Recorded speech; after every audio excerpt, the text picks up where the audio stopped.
Ken Maka, the skipper, trying to get some speed in that leadoff spot after the devastating injury to Weeks. Ricky Weeks, who played so well against the Fish up in Milwaukee. And Corey Hart is the fastest Brewer there is. So Hart is in the leadoff spot. He's not the prototypical leadoff guy in terms of walks and strikeouts. He's not a high walk guy, but he does have some speed and he does have some pop. And Miller does have his good stuff, at least the first 3 pitches, it looks like. Well, 3 good fastballs to the leadoff man, Corey Hart. There are the numbers last time out for Andrew Miller. Remember, he really struggled in the first inning, gave up 3 runs, a couple of hits, but then settled down. Check swing on a breaking ball. Yeah, Miller, since his return, I mean, you go all the way back to that game against the Dodgers, the 5-inning game, the win. Beat the Dodgers 6-3. Then came the 7-inning game against Arizona. And then a game, his last start, Tommy, he deserved a better fate. That was the game in Philadelphia. That was the game that started with the Hanley Ramirez error. That curveball didn't come far enough, according to Mike DeMuro. And it's 2-2. Yeah, it didn't get off to a good start. He walked a couple in that inning, but I really like the way he came back after the first inning. Out to right field. Hermida comes racing in and makes the catch. Our defense tonight brought to you by Heineken. All right, there's the defense with Chris Coughlin and Cody Roth, Jeremy Hermida in the outfield. Bonifacio and Cantu at the corners. Familiar faces up the middle. John Baker behind the plate. I liked hearing someone yell, come in and in to Jeremy Hermida on a ball that was a jam shot by Corey Hart, helping out the outfielders to let him come in. And I like the fact that Heineken is the sponsor of the defense in the series against the Brewers. Yeah, it's a nice touch. Well, the Brewers have an interesting dilemma up at the top of their lineup because Bill Hall is in the 2 spot and he is really scuffling. He's 4 for his last 47. You've got the big thunder of Braun and Fielder in the middle of the lineup. The challenge is getting guys on for that pair. Conversely, essential for Andrew Miller to work after these first 2 guys. Looks like he's done a good job in getting them both out before Braun and Fielder come up. A couple of late swings for 2 outs. And here comes our weather, brought to you by Miccosukee Resort and Gaming. Come play our way. Rain's in the area. It is overcast, but it's comfortable, 75 degrees. And the pride of the University of Miami stands in Ryan Braun.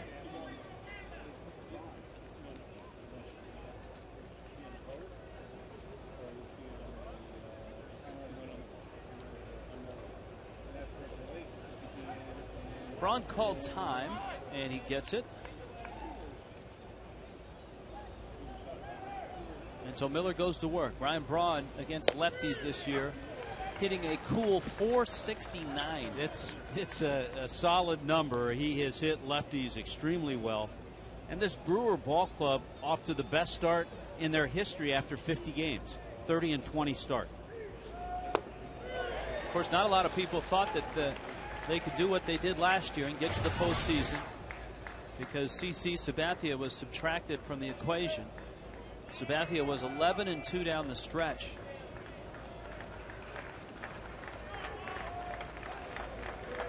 But the Central certainly looks like a talented division, with the Cardinals a game back, Cincinnati 3.5 back. Ken Maka in his first year, 4 very good years in Oakland. Spent parts of 2 years in the studio with makeup on as part of the Nesson Red Sox pre and post game. And knowing Ken Maka as I do, he enjoys that seat a lot better in the dugout with no makeup.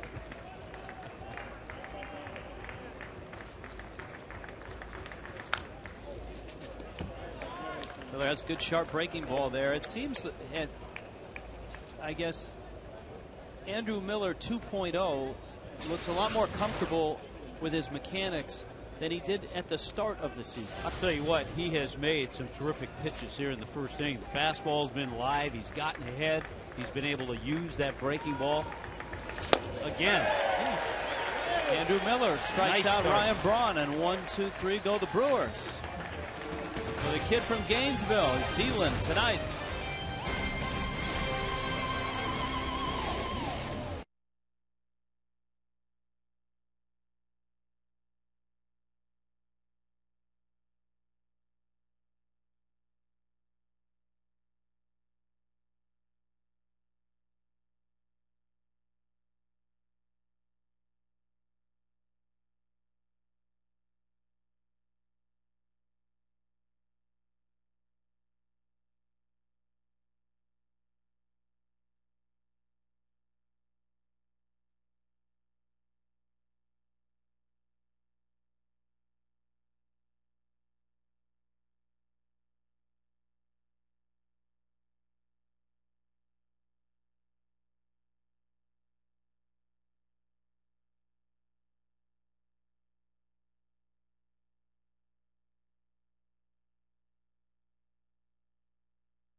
KFC.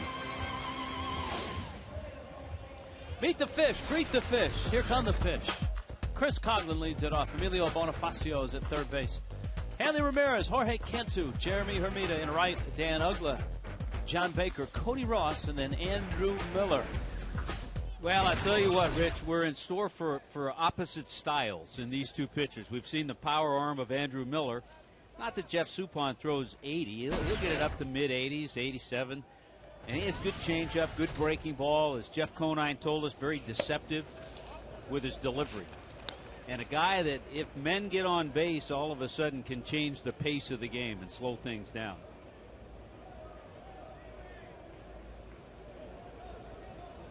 Suppan certainly not an eighth of a rotation, but a guy that has put in his time. He has been durable and dependable. You see Coghlan's numbers through his first 21 games.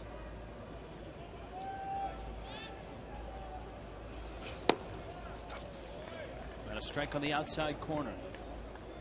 34 years old. Last year was 10-10. His first year with the Brewers in 07, he was 12-12. He's 3-4 this year, so he's a game under 500 as a Brewer. Probably his best stretch in the major leagues. 3 years with St. Louis. Put together some real good numbers and had an outstanding postseason.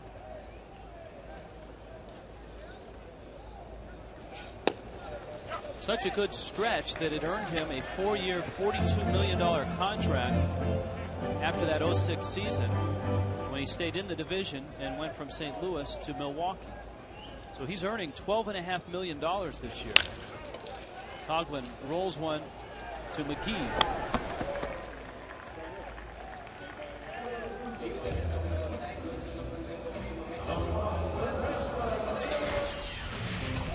Once again, Heineken bringing you the defense. This time the Milwaukee Brewers. Braun, Cameron, and Hart in the outfield. Cameron with gold gloves. Did you see Hardy? How about Hall Hardy McGee fielder? Yeah, that was J.J. Hardy and not Hanley Ramirez. And Jason Kendall. How'd Hanley get in there? I know why he's in there. Yeah, it's an all-star thing. It is an all-star thing. Hanley, the first week of voting, Hanley was behind Hardy. And I think Hanley snuck into the lineup just to let everybody know that he now is the all-star leader. Out to right. And Hart makes the catch. See? We told you Hanley is now leading. And look at Raul Ibanez is now in the top 3 for outfielders. Braun continues to lead, or rather Yes, Braun continues to lead. There's the Brewers defense. And the news there on the outfield front is that Manny Ramirez has slipped down to 5th, with Ibanez emerging into the top 3. I can handle that just fine.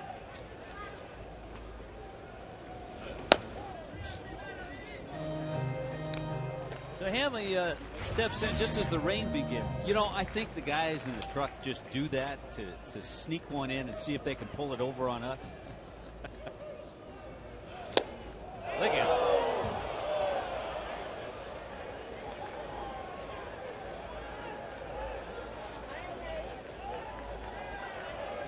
Well, look at that. Youngster gets a bat.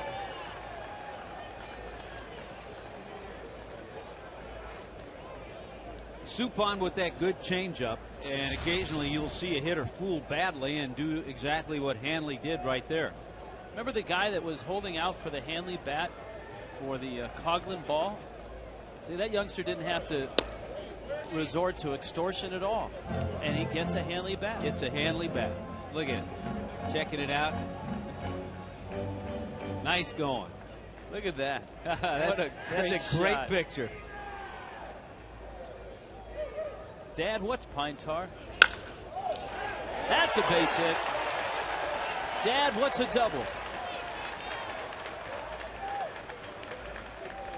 Well, Hanley, who had a 3-hit game yesterday, 3 for 4, final game of that series against the Mets. Still probably not 100% with his running, but 100% with that bat.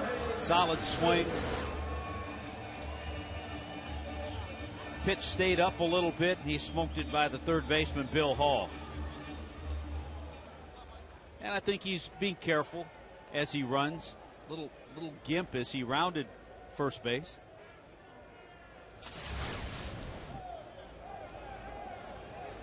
Here is Cantu now. Cantu, one of the Marlins' most dependable bats this year, and at 37 RBIs, the most productive. Had a frustrating day yesterday. Suppan bounces that one in the dirt. Cantu yesterday came up in some situations where he had a chance to make a difference. In the 4th, with a runner at second, he popped out.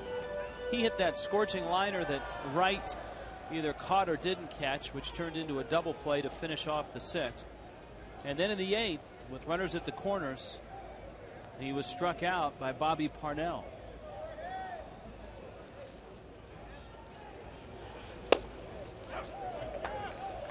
Change up for a strike. It's 1-1. But as good as Cantu has been this year, you're going to have days like that. Cantu a chance here with 2 outs.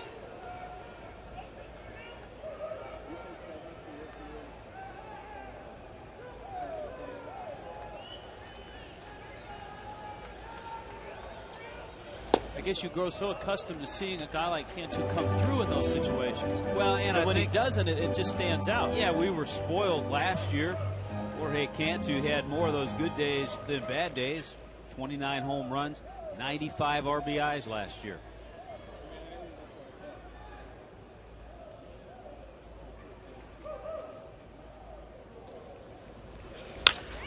Ground ball, base hit. Remember, Hanley's hobbled. Round 30 goes. Braun's throw to the plate. He's going to score. Standing up, and Cantu comes through. That was good to see. Hanley picked it up and ran better scoring. He was trying to be careful on the sure double, knowing that he was going to get to second base. But with 2 out, trying to score on that base hit by Jorge Cantu, he had a better turn at third, and he had a good jump from second base. Nice swing by Cantu, RBI number 38. Watch how Kendall tries to decoy Hanley to make him think there's a play at the plate. He's standing right on top of the plate, and then right at the last minute gets out of the way. You know what? The next time he does that, you could go into him pretty good, and he might not do it again. Yeah, that's I'm surprised because Kendall's a veteran guy. Yeah, because what he did, you saw what he caused Hanley to do, which could cause a little injury. File that one away.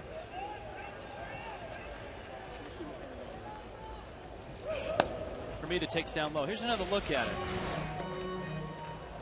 You know, you can block the plate, but you have to have the ball before you can block the plate. He wasn't even close to catching that ball.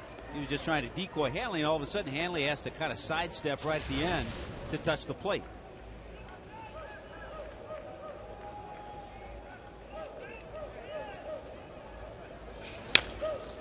Usually the decoy is a guy either at a base, second base, third base, or at home plate is kind of standing there with the look of, the ball's not coming, you don't need to slide and all that. But Kendall was kind of standing in front of the plate, making it such that usually you don't stand in front of the bag in a guy's way in that case.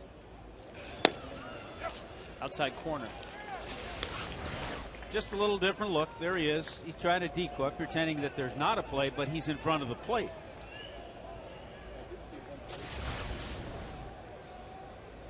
Fortunately, Hanley's all right.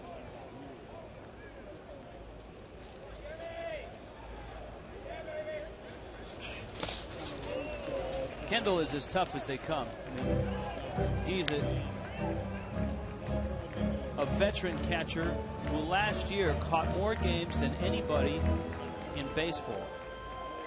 And he's about to turn 35, so that's not an easy feat for a catcher in his mid-30s. No, he's been a solid player. 149 starts last year.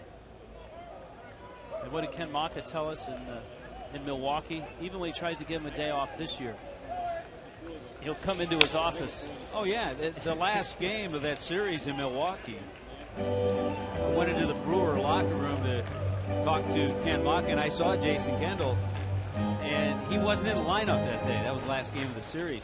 And he half-kiddingly said, yeah, I'm being benched today. He didn't look at it as a day off.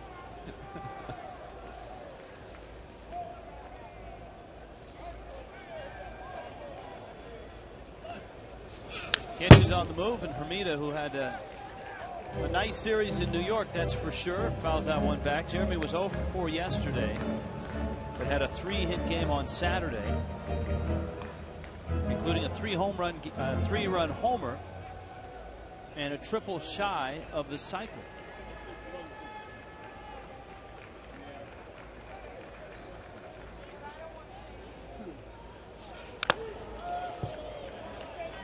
Suppan has thrown just about everything he has up there to Hermida.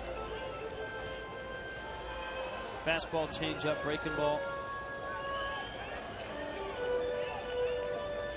Ninth pitch coming up. He's had 11 starts, Suppan has, and he's given up 8 first-inning runs. So he's had some troubles in the first inning. Fly ball left. Braun makes the catch. And the Marlins are done, but a little 2-out rally started by a Hanley double and finished by a Cantu single.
work in the second. 1-0 Fish on top. Miller a 1-2-3 first, but he runs into this guy named Prince,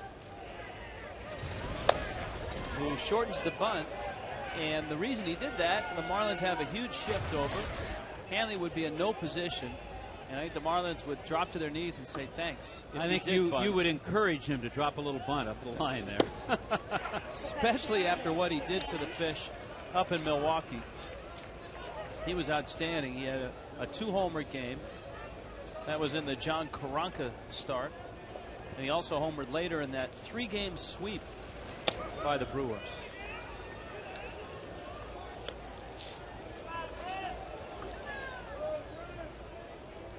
There's his spray chart.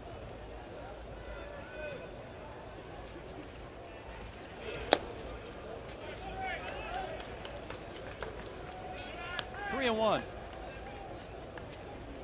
Prince Fielder had 31 RBIs in the month of May, setting a new Brewers franchise record and putting himself in the National League lead in that category. So his 48 RBIs is tops in the National League. Yeah, tremendous month of May, as the team did. The team was 18-10. Hold on the ground. That would be Bonifacio.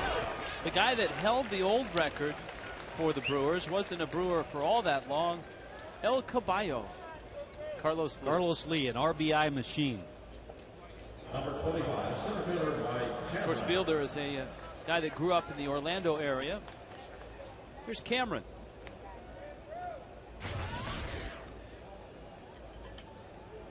Michael Cameron is enjoying a nice year. See already with 11 homers and a .284 average.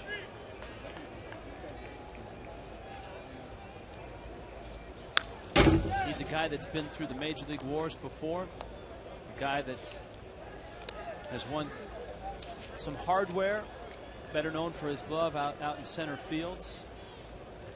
3 Gold Gloves. Has a home run stroke as well. He has over 250 home runs.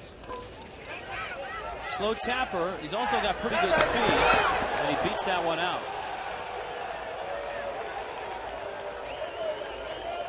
Yeah, and only his speed allowed him to beat that out at 36 years old. Still runs well. Bonifacio did everything right, but he's playing back, and here's the swinging bunt. Look how he charges. Charges hard, comes up, fires. But Cameron just beats it. Everything was going in the right direction, a strong throw. About the only other thing you could try there is to barehand it. Bang, bang, play. Good. Bang, bang, and Cameron gets the infield hit. Good call by Dale Scott, the first base umpire. Miller seems to be having some issues with his footing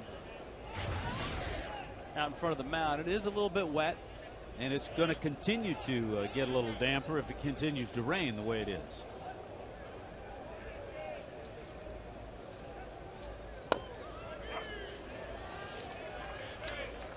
I like the rhythm that Andrew Miller has going tonight. Nice and easy. He was able to come back to Prince Fielder after falling behind 3-1.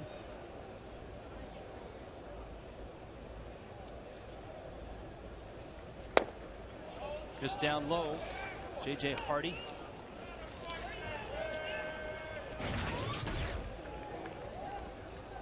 First of a 4-game series.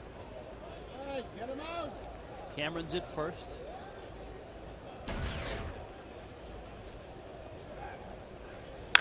Changeup nailed in the left field. He left that changeup up. And this is a Brewers team that if you make mistakes, they'll hit it hard. I'll tell you what, it might have been the first changeup he threw tonight. And it wasn't a good one. And Hardy jumped on it. There's the location, belt high. You wanted that changeup down. You wanted it out over the plate, off the plate. And Hardy with a solid swing.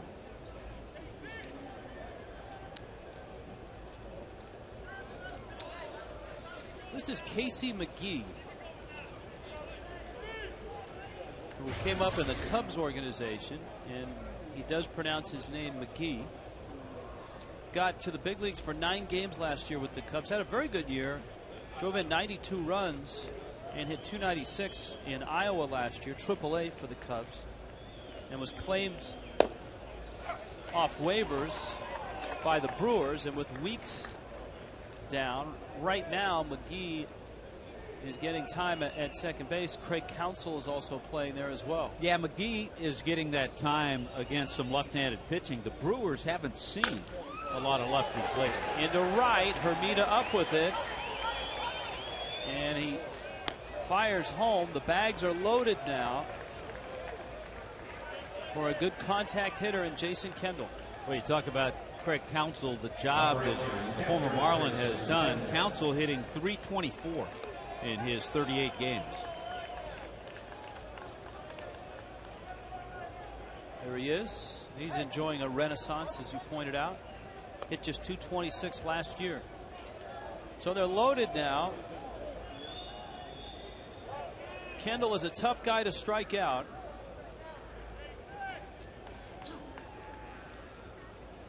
Yeah, you almost have to approach Jason Kendall here and say, okay, I'm going to make a good pitch, see if he can hit that ground ball for a double play, because he's only struck out 17 times. He has struggled lately, though, just one for his last 14. He's bounced into 6 double plays this year. Always been a really good hitter. I mean, he opened this year a career .299 hitter.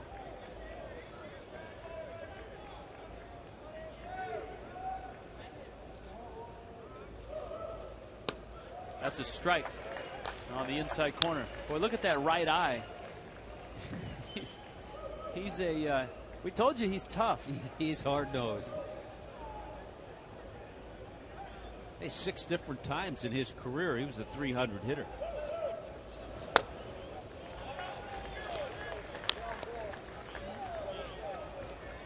Cameron, Hardy, McGee.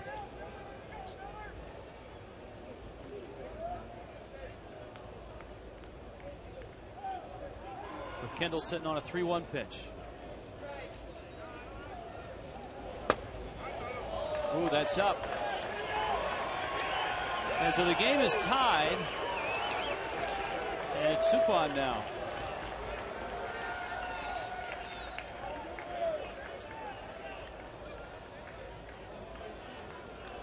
Number 37, pitcher Jeff Suppan.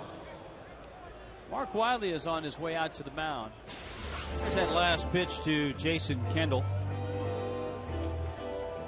A little bit high. You saw how Baker tried to catch it and bring it down just a tad. But generally speaking, my memory tells me Mike DeMuro has a pretty small strike zone. So you have to be in that zone most of the time. You know, Andrew has been fussing with the landing spot out in front of the mound. Even Mark Wiley took a look at it when he got out there.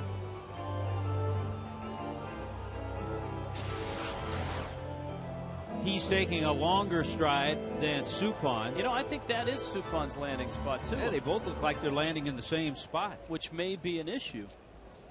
We'll have to wait till Suppan gets back out for his inning, but that looks like the only landing spot on that mound. And I would imagine, Rich, if it continues to rain, we'll see some of that dry dirt put out there to kind of harden things up a little bit.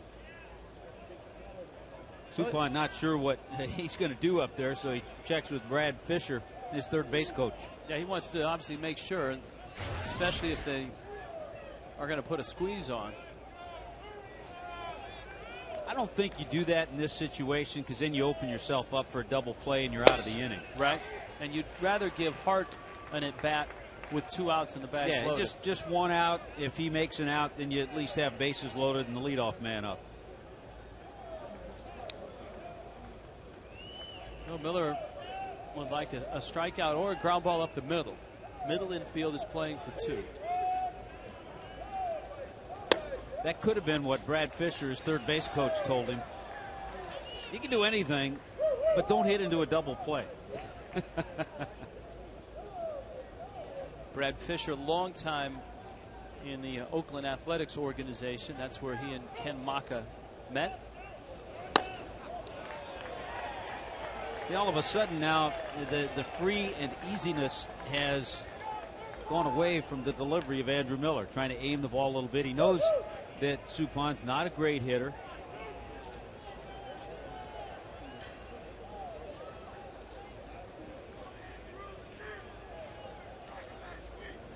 Here's the 2-1. And that's down low, and it's 3-1.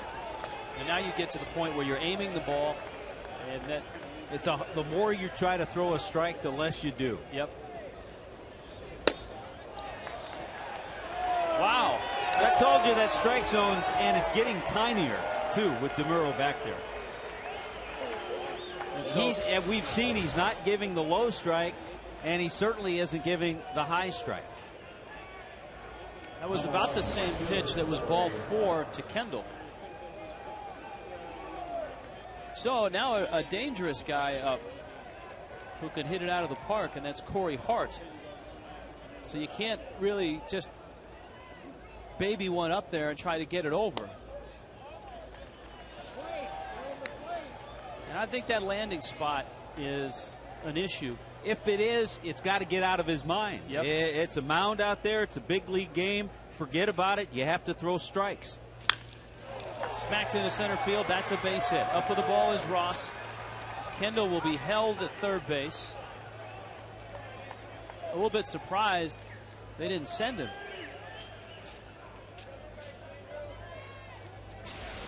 You know, you put yourself in this position, you have to throw fastballs for strikes. And Hart's an excellent fastball hitter. 5-game hitting streak now for him. He's swinging the bat well for Milwaukee, and he jumped all over it.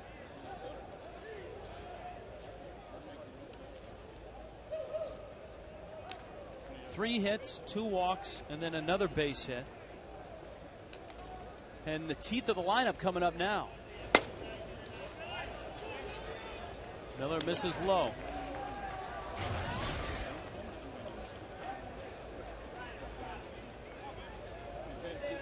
Bill Hall 0 for 1, 4 for his last 48. And Miller just can't find the plate. And it's amazing. He was so good in that 1-2-3 first inning.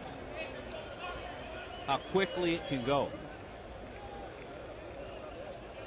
Marlins bullpen starting to scramble. There's a strike.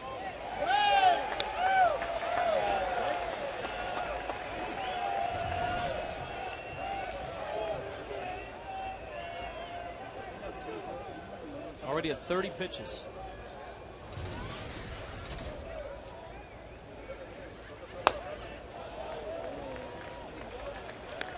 Three and 1. Christian Martinez. And right now he better get ready fast.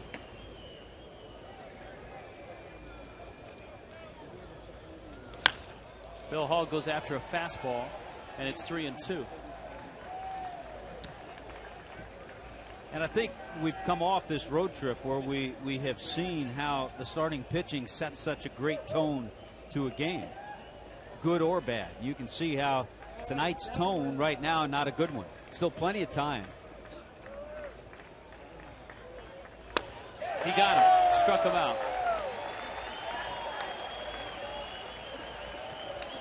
The irony of all of this is that the Brewers have them loaded, and they've scored 3 runs.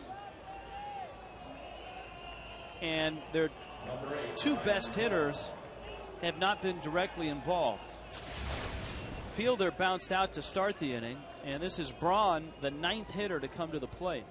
And remember how Andrew Miller handled Braun in that first inning, struck him out. Right, and remember how we told you Braun is the leading hitter in the National League against lefties. I remembered you told me that, but I didn't want to bring that up. Ground ball, Cantu has it, and Andrew Miller somehow finds it and finishes the inning.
and Dodgers this week. 4 Eastern, 3 Central. Check your local listings. All right, make sure you stay dry. Hey, we got a second here while Suppan gets ready. Remember, he was on the bases. I want to send out a thank you to James Highland. The gentleman sent us some tickets. Rich, he's a little under the weather, some health problems. He was unable to use his tickets for 3 games in this Milwaukee series. So I want James Highland to know that they're going to good use, and we thank you very much. A very generous offer, and we hope that you're feeling better soon. So the Marlins, who were off to such a good start, now find themselves down a couple. Ugla, Baker, Ross. And a veteran like Suppan now will try to pick apart the strike zone.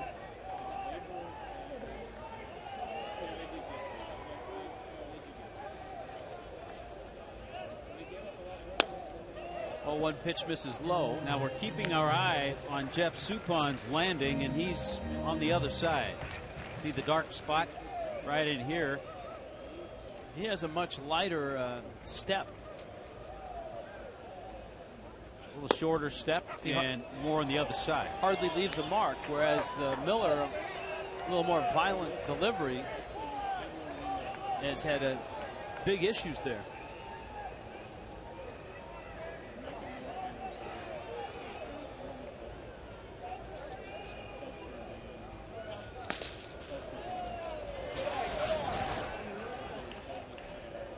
Here's Suppan. Suppan's in that area, and you can see the markings. See the foot. When you're 6'7", yeah, you go out a little further. You could almost see on that delivery Miller's foot wobble when he planted it. And I always thought, and the game that reminds me of this, how it affects a power pitcher, which Andrew Miller is, more than Jeff Suppan, who's a finesse guy. The possible wetness out there on the mound. Have to go back to 1977 and the championship series, the Dodgers and the Phillies. Deciding game, the Dodgers beat the Phillies. Tommy John, a finesse guy, beat Steve Carlton, a power guy, and the game was played in a downpour the whole game. You played in that game, didn't you? Well, I was there. Might have pinch hit, but I was there. But it affected the Carlton more than it affected Tommy John. That was after Tommy John graduated from medical school. Here's Baker now. Well, Mike DeMiro's strike zone is tiny tonight, and let's see if the Marlins can take advantage of it. There's a strike.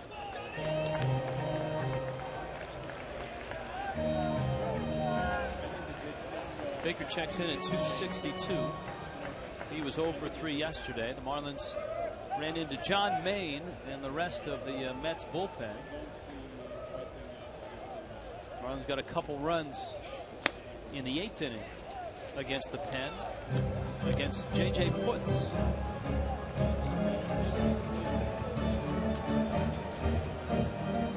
The Mets tonight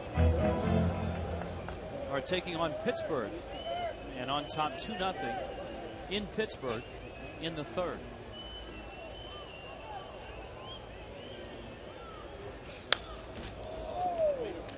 One pitch is fouled back.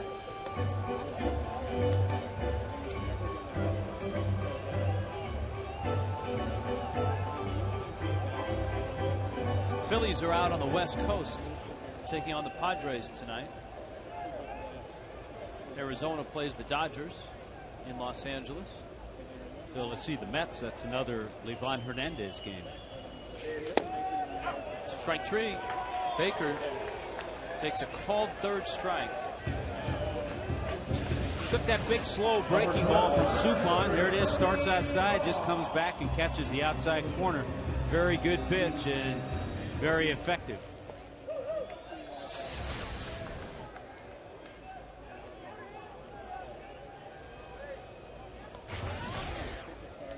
So here's Cody Ross. with Andrew Miller on deck.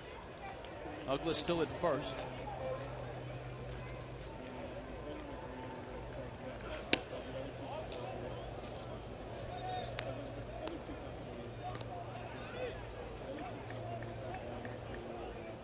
Ross on the road trip had 7 hits. Pretty good trip for Cody. Came up big in certain games. Had some big base hits.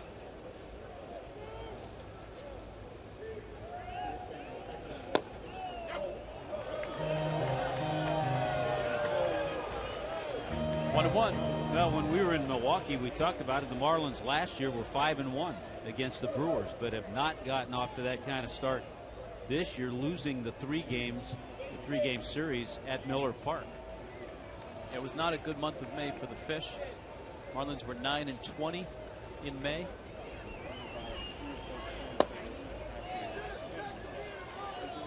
It's 2-1.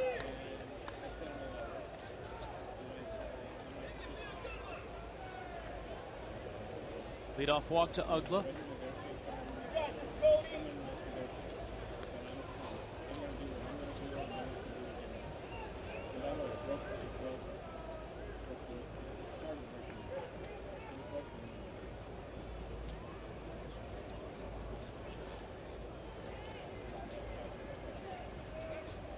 You saw the thumb from Kendall, and generally when the catcher gives you the thumb, that means throw over to first.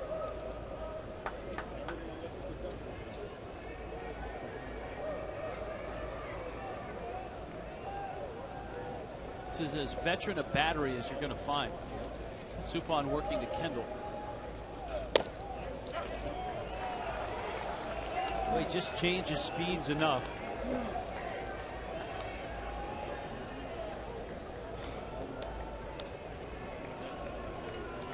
And you kind of pointed it out at the very beginning. He's the type of pitcher that can give the Marlins and their approach at the plate. He can give the Marlins trouble.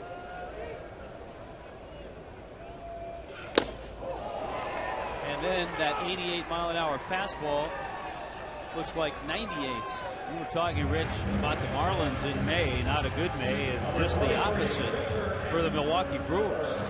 The Milwaukee Brewers were 18-10 in the month of May, averaged almost 5 runs a game, hit 30 home runs. Look at the bullpen ERA at 2.38. So Ken Maka has the Brew Crew playing well. That's despite the injury to Weeks, despite the loss of Sabathia. Andrew Miller into center field. It's a base hit. His 3rd career base hit. Andrew Miller came into that at bat 0 for 9 and just 2 lead, but kind of nonchalant. Yeah, I just decided to stay back. I take that fastball right back up the middle. Real calm, solid swing. Well, it gives Coughlin a shot here with Ugla out at second. It was Miller's inability to throw strikes to Suppan that helped that 3-run second. And Suppan is unable to retire Miller. Coughlin bounced to second. I think just watching pitchers attack Coughlin in this last week, one of the areas they're really picking on is outside corner. They seem to be keeping everything out on him. He's rolled over on a lot of balls and hit a lot of ground balls to second.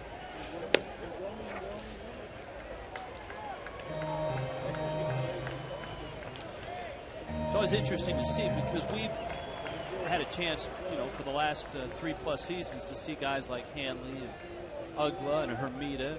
You get a pretty good idea of what pitchers are trying to do to him. Coughlin up the middle. That's a base hit. Here comes Ugla. Up with the ball, Cameron. And the throw is cut.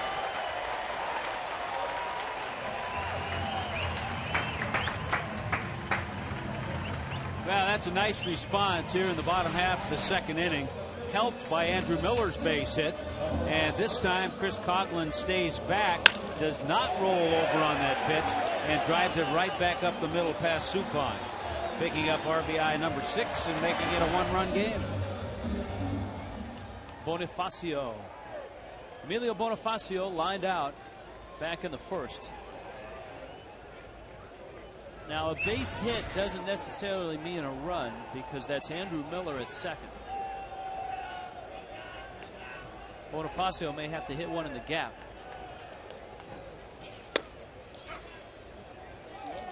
That's just a perfect example of how it's fun in the National League to see how a pitcher can help himself. Supine helped himself with a walk.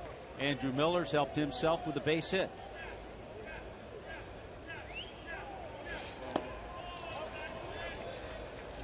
And just think, American League announcers don't get to talk about stuff like that, except during interleague play. Which is right around the corner again. Marlins, after this homestand, are headed to Toronto.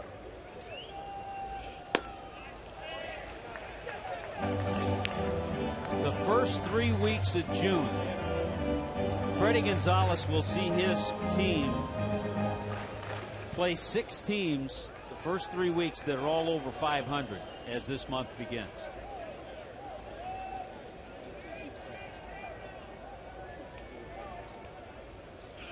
This homestand with the first place Brewers. San Francisco's over 500. Then St. Louis comes to town. Then it's on to Toronto, as you mentioned, Boston, and then the Yankees come to town. So all of those teams collectively coming into play tonight are 171 and 132. Well, the Marlins saw Miller's pitch count skyrocket, and now Supon's is up there. Boy, and this is what the Marlins would love to see Hanley Ramirez bat in this inning. This has got to be a perfect strike here for Bonifacio to go after it. It's down, you know, that's a pretty good pitch, but it's consistent with what DeMuro has called so far tonight. We told you the strike zone is small. He has a small strike zone, and that's low, but we have seen some umpires call that. And the pitch that he's called a ball that's up is probably a ball, but we've seen other umpires call that. You just have to realize his strike zone's a little smaller.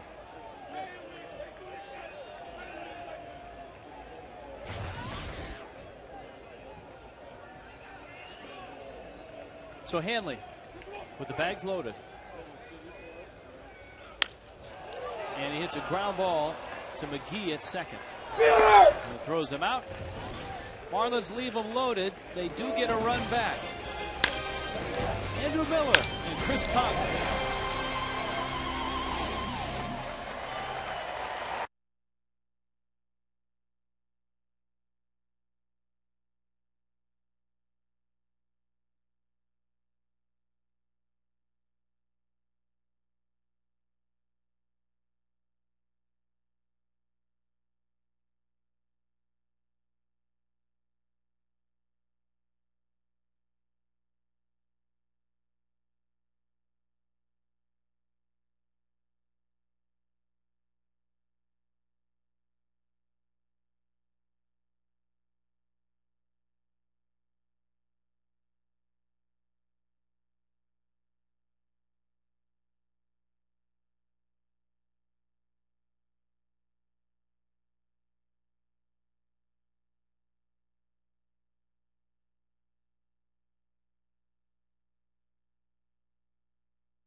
hits, then walked a couple home. And he misses outside to Prince Fielder. And he got Fielder for the first out of that inning.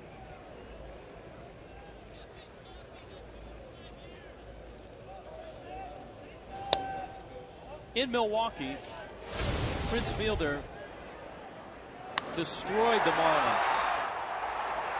Remember his 2-home run game against John Karanka?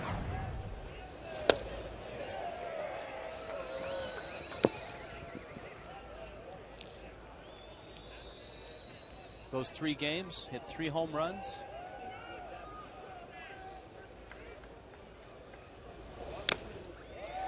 Fouls that out of the glove. Now, is that a text message to us?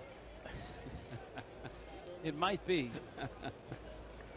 That's like the cone of silence there.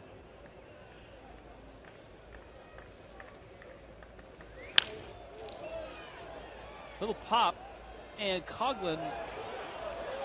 Well, I think he lost it. I don't know if he would have caught up to it because it wasn't hit that hard, but he pulled back and held back as if he didn't see it right away. Right there he's lost. He doesn't see it.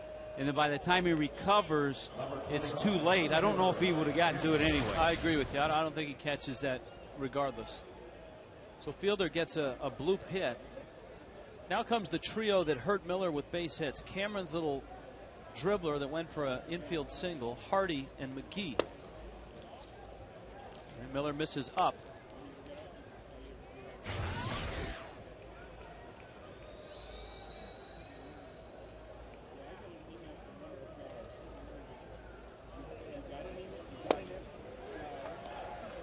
Swing and a miss.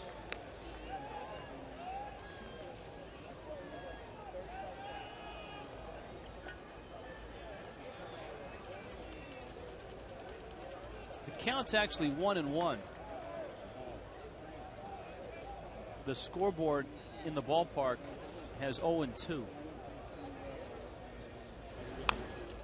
And the check swing is fouled back. Who would have thought, Rich, you talked about the year that the veteran Mike Cameron is having.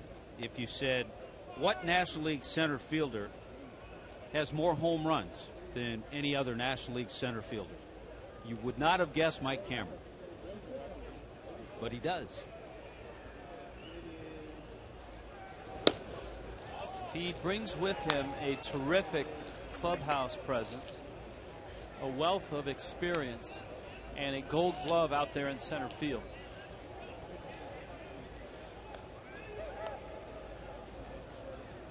Along with those career numbers. LaGrange, Georgia. And of course his career had a scary moment when he was a New York Met back in 2005. In August he had that collision with Carlos Beltran in the outfield in San Diego. Miller walks him, and we check in with Frank Ford. Frank? All right, thanks very much, Rich. Good news on the Ricky Nolasco front. He pitched an afternoon game for the New Orleans Zephyrs today. Beat Round Rock 7-1, went 7 innings, allowed 6 hits, walked just 1, allowed the 1 run, and struck out 5. 106 pitches, 75 of those for strikes. So he's had 2 strong outings in a row. His first outing in New Orleans, a complete game, 8-inning affair where he took a 3-1 loss. Now, we asked Freddie Gonzalez, does this indicate that Ricky will be back soon? He said, you know what, there's no timetable. We were just concerned with him meeting the goals that pitching coach Mark Wiley laid out for him when he was sent back to AAA. On that front, at least, so far, so good. Rich?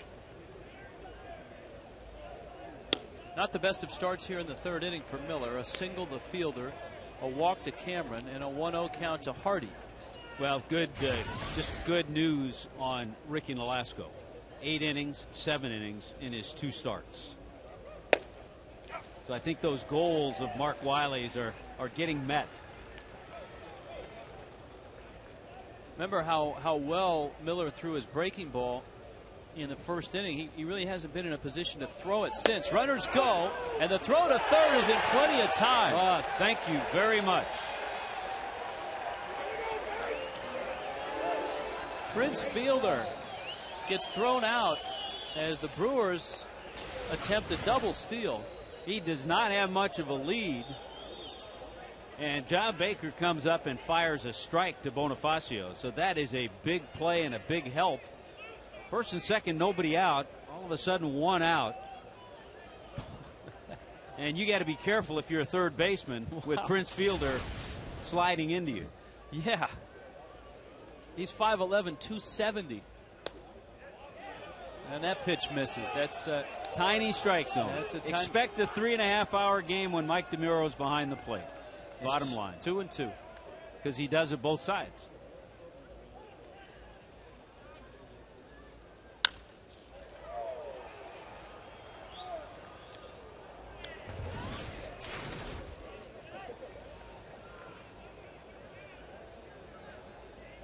Miller's pitch count has ballooned up to the mid-60s now.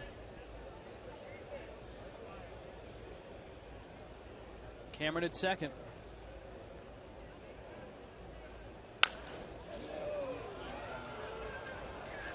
That one into the bullpen.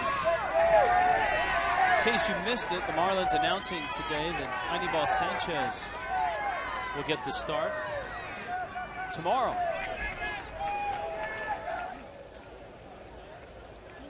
So I'm in the clubhouse earlier. He's all smiles. He's looking forward to it. Felt good. He pitched in Lakeland his last start for Jupiter.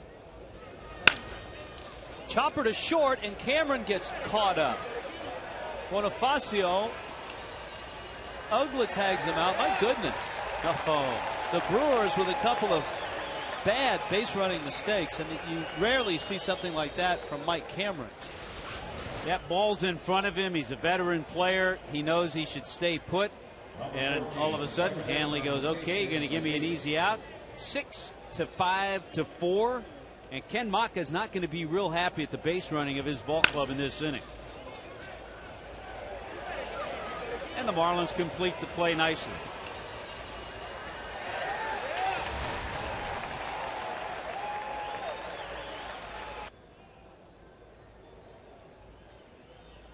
So it's up to McGee now with a runner at first.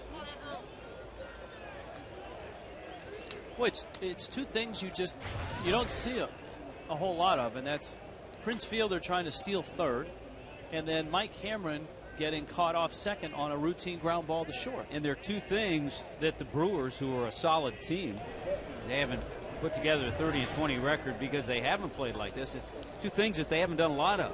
They're usually very good at the little things.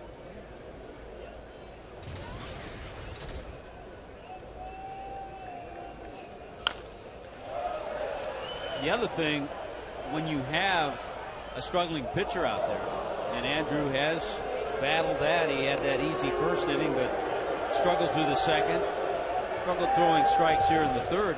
You basically give him a little breather, give him second life, and give him a chance to get out of an inning, first and second, nobody out.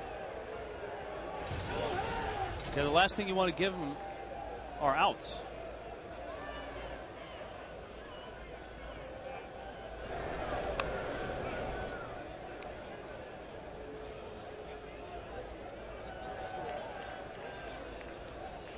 McGee singled back in the second.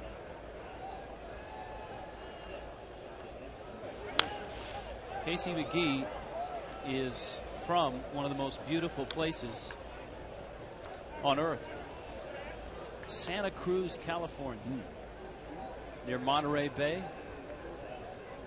It's up in Eric Burns territory. Yes. See, a smile came to your face when I said Eric Burns. Yes. There you go. Struck him out. There's the breaking ball that we saw. Every once in a while you get a called strike. Well, the Brewers run themselves out of an inning.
Frankfort.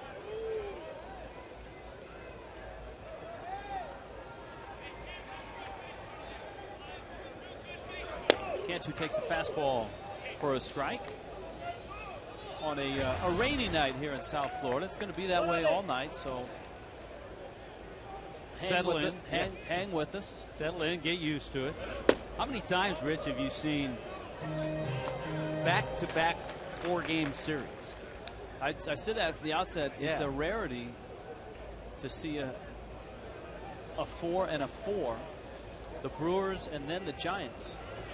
And when we complete the 4-game series with Milwaukee, we'll not see them the rest of the year.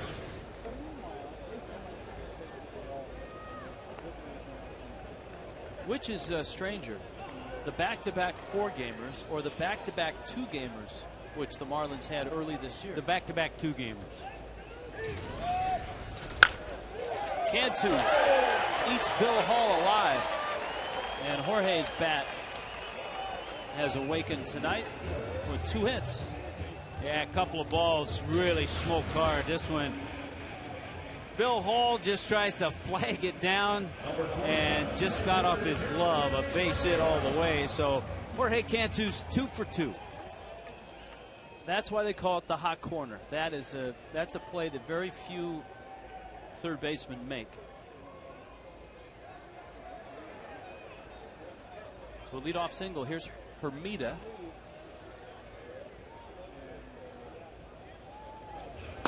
If you're a fan of high pitch counts, you've come to the right place tonight. I think anybody out there is a fan of, yeah, I'm a real fan of high pitch counts. Hey, honey, they've thrown 126 pitches already. Hey, my kind of game, I'll be right there. See, I mean, that pitch right there is a strike on most nights.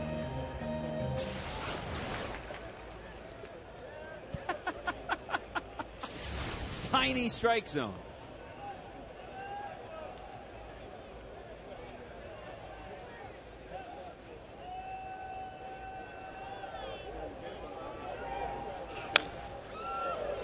As a result, if you're a good fastball hitter, you're going to find yourself in good hitters' counts, and you're going to get pitches like that. If you're smart and if you have a good eye, if you identify pitches well, this is the kind of night you should get yourself in good hitting counts all the time.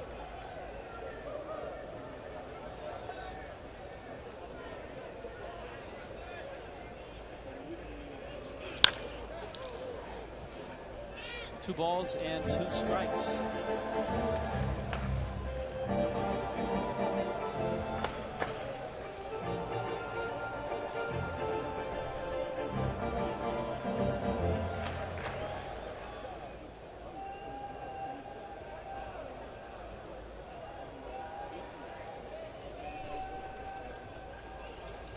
Here's the 2-2.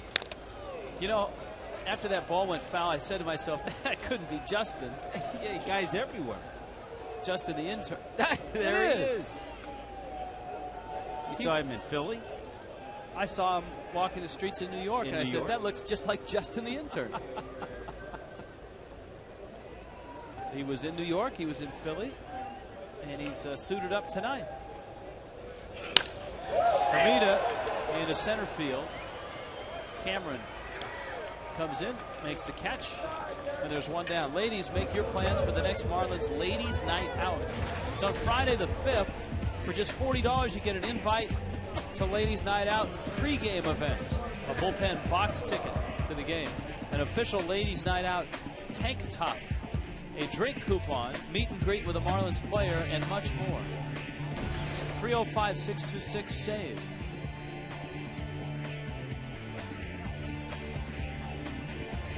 Neil Young at the ball game. Yeah, good call. Has a heart of gold. Russ never sleeps in the rain tonight. Uggla takes outside.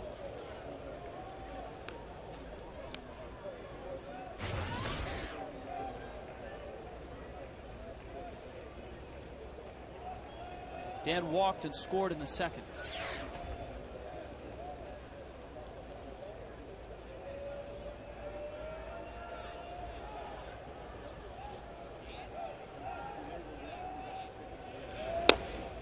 This is one of those games where if you've set the TiVo for just 3 hours, you're not going to get it all. no.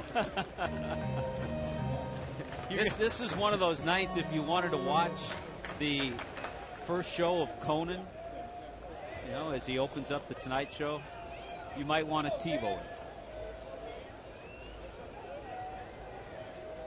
Because you're, of course, going to want to watch the end of the game. Ugler hits a high pop-up.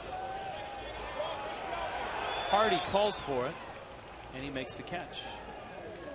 Tommy, did you know that $250,000 Mustang money tickets are now on sale? I did not know that. And if you don't win, you can register your non-winning ticket. I was waiting for that to happen. On June 11th, you can register that non-winning ticket for a second chance to win great prizes that include a 2010 Ford Mustang V6 convertible, an Ultimate Florida Baseball Weekend getaway, or $100 gas cards. I hear that burning rubber sound. It sounds like Bill Wadlick coming out of the parking lot.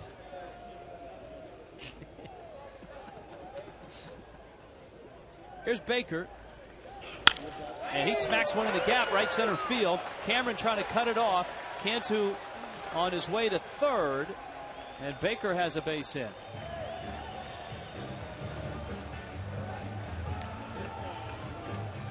So the Marlins have runners at the corners now. Nicely stroked by John Baker. Remember, he was caught looking in the second inning. So good swing right here. Jorge Cantu peeks over his shoulder. Right there, all he's trying to see is the ball going to get through the gap, or if Cameron's going to cut it off. Cameron cut it off, so he realized he was just going to make it to third. All right, let's see how the veteran Suppan attacks Cody Ross. I know Andrew Miller had a base hit in the second, but that happens once every 3 months. And there is a base open. Fastball's high, it's 1-0. And the type of guy that Suppan is, he's not a guy that gives in. He's not going to give in. This is where sometimes as a number 8 hitter, you have to think backwards. And you maybe sit on breaking balls, sit on change-ups, and you figure if you're going to get a fastball, it's not going to be a good one to hit.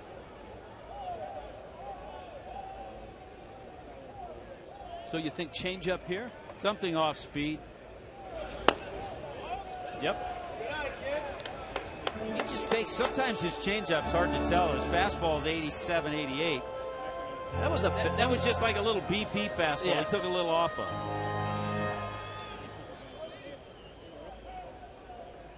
A batting practice fastball.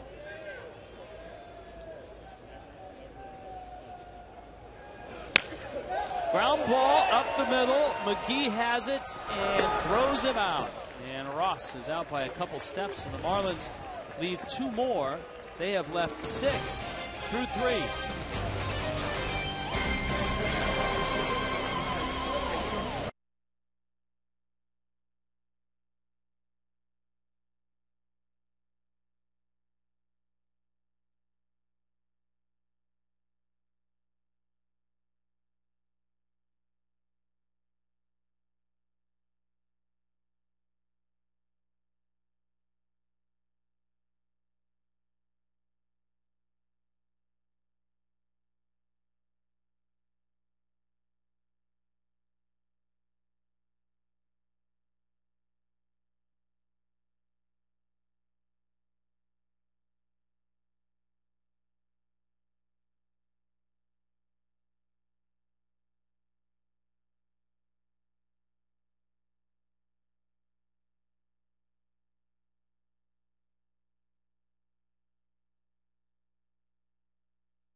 seasons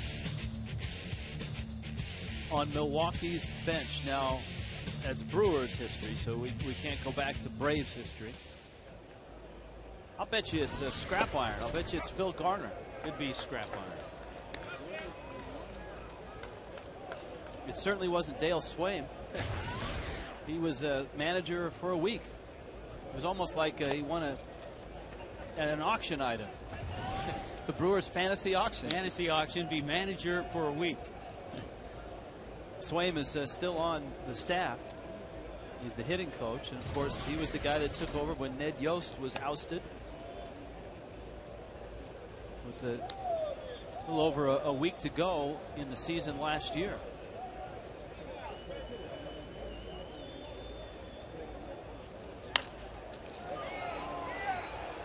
And also one of the key guys for Ken Maka, alongside of him on the bench, is former Met manager Willie Randolph. Yep. Swaim was 7-5 as the interim manager, and the Brewers won the wild card. There's the former Mets skipper. So, boy, what it tells you a little bit about Ken Maka. Yes. To have a guy like Willie Randolph next to him. Yeah, he's not afraid. Yeah. There are some managers, you know, be looking over their shoulder. Right. Ooh. Jason Kendall bangs out a hit.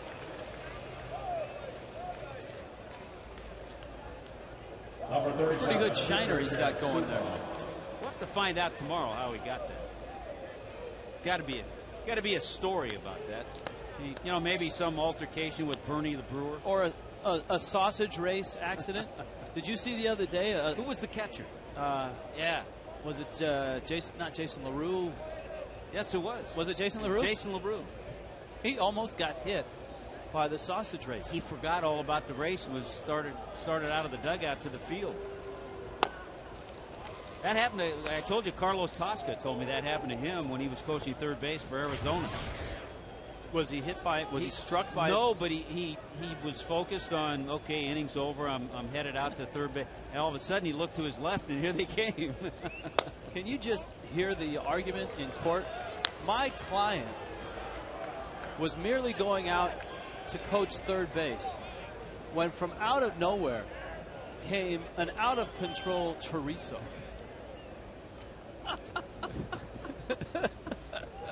The prosecution calls chorizo to the stand.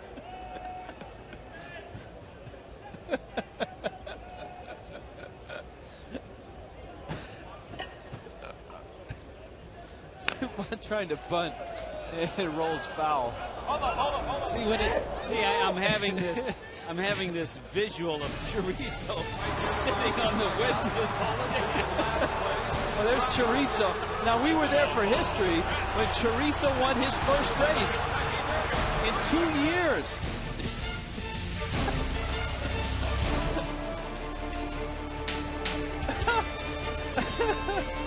Oh, my partner is on the floor.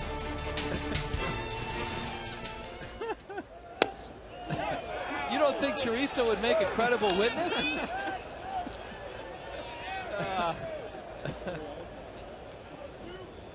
The video got me.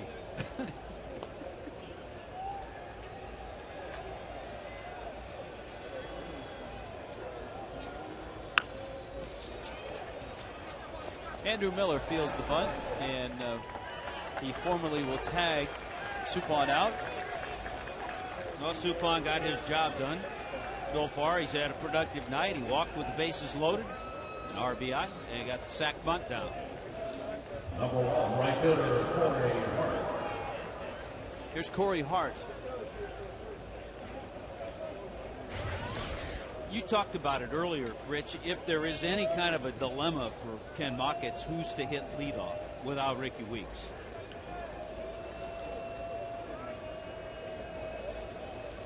I think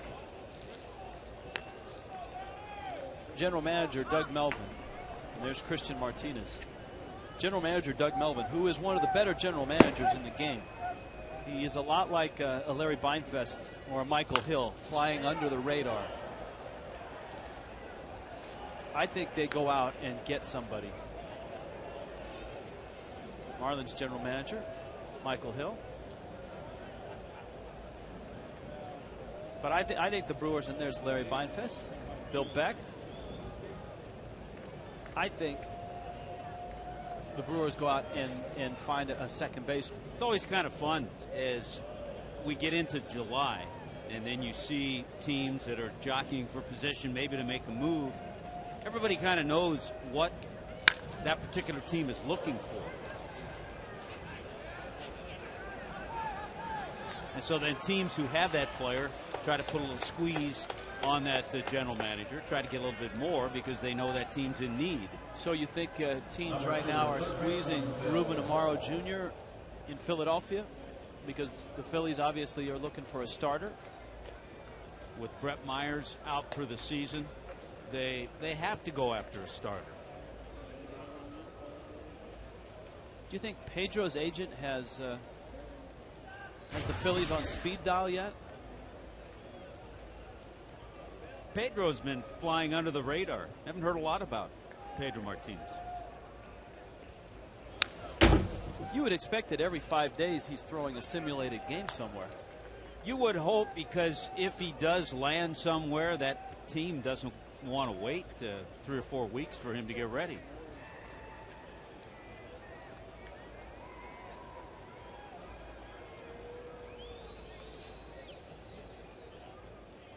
We'll send our crack staff down to the Dominican and see if they can find if Pedro's throwing simulated games somewhere. We'll send Frank Fort down there. I've been there, Tommy. I know you know your way around. Yeah. Actually, you know, we talked about Ricky Nolasco earlier in the game. I'll be heading down to New Orleans the middle of the month. We're going to do an Inside the Marlins show on the new affiliates in New Orleans and Jacksonville. And tomorrow on Marlins Live, Jeff Conine will give us a fish farm report. He was in New Orleans over the weekend. Oh, good stuff. And in the 5th inning, we can get some answers about Jacksonville when Sean West joins us in this ballgame, if we ever get to the 5th inning. Would you call this slow-moving, Rich? Yeah, this is a kind of a Big Easy New Orleans type feel to it. Only without the Zydeco music. That's right. Or termites flying around. Miller strikes out Bill Hall, and we go to the bottom of the 4th. 3-2 Brewers.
Marooney, by Checkers, Little Place, Big Taste, and by Corona, official sponsor of the timeouts.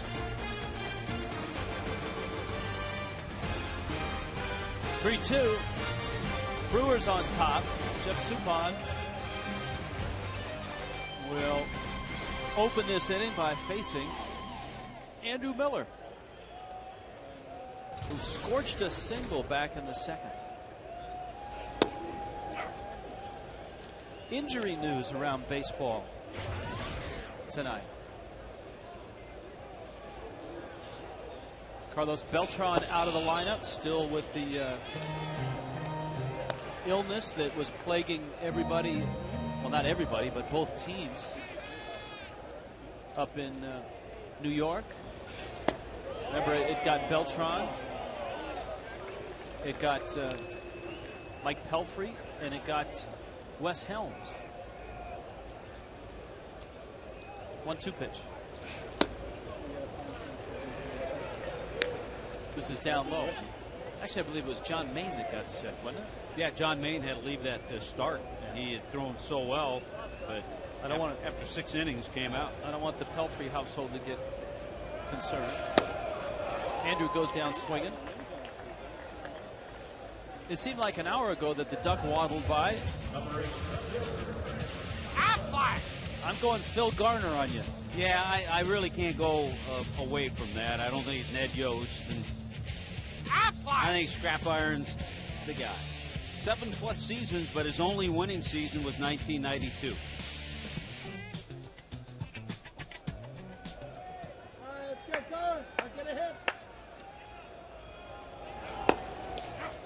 A strike to Chris Coughlin, who's bounced out and has an RBI single. You know, the Brewers had not had a winning season since that 92 season until 2 years ago, 07. Coughlin hits it to McGee.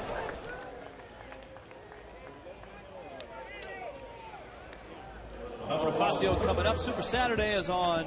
It's on Saturday at a concept, the 6th. The postgame concert is Phil Vassar, country music star, followed by a fireworks spectacular, Marlins and Giants at 6:10. Fans get a Marlins rattle drum, courtesy of Majestic Athletic.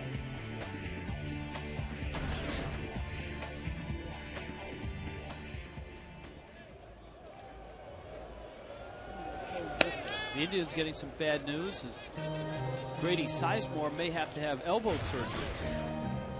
That's a big blow to them. Their fine center fielder. Josh Hamilton of the Rangers is about to have an MRI.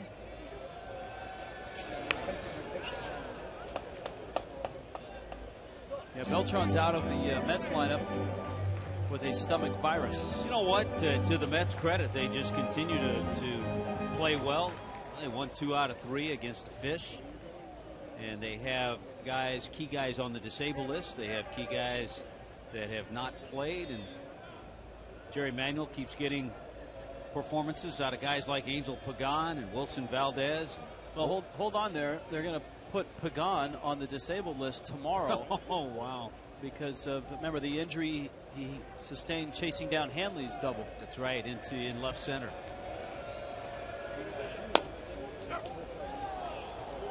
1-2. Omir Santos has become a legend already in the Big Apple.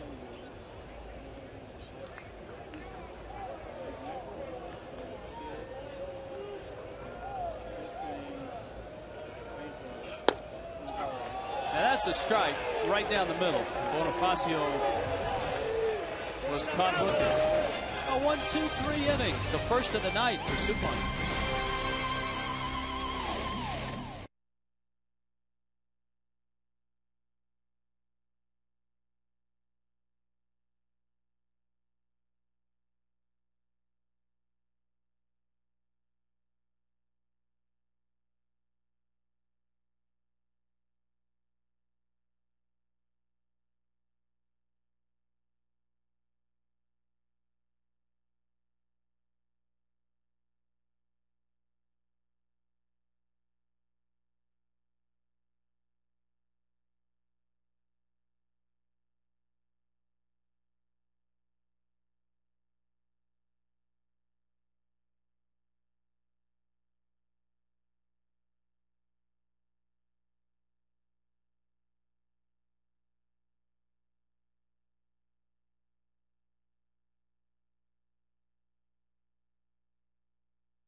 Marlins and Brewers, we're joined now by the Spanish language broadcasting duo, Raul Rich, and Tommy, Cookie. how you been, guys? How was that trip? Hey, we're glad we're home. We see you guys for about 11 games in a row. Hey, that'll be great to do that, man. I'm telling you. Cookie, the pace of this game is moving right along. Well, it sure is quite fast and slow. There's a ground ball to Hanley, who knocks Ni la it deja down, caer. picks it up, and Pero es not in quieto. time. Braun is Braun safe corrió at todo first. el All right, guys, camino have a sin good parar. show. All right, Rich. All right, Tommy, you Richie. too. It's going to be an error on Hanley Ramirez. He got there, planted, but Ryan Braun gets up the line pretty well and beat the throw. The bobble cost him, and it cost Hanley an error. On a night where Andrew Miller has struggled to throw strikes, he's at 91 pitches here in the 5th inning. And with the big man coming up, Prince Fielder, Marlins infield has to shift around. Now, as we saw last year with a shift like this, you have to be careful with the runner at first. Someone's going to have to go down to third. There's a shot. Hanley in the hole, bare hands. Heck of a play.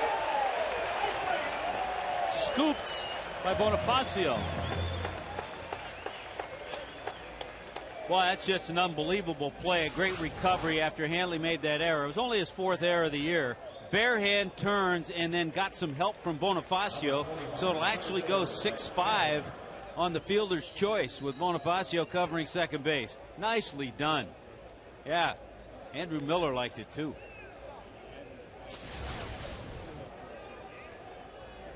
So it's Cameron, who's been on base twice, infield single, and he's walked.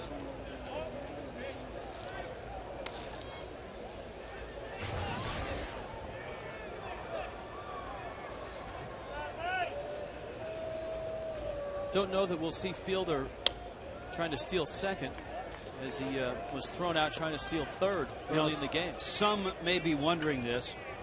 Prince Fielder being thrown out. He is in his career 12 out of 19 in stolen bases, so he has 12 career steals.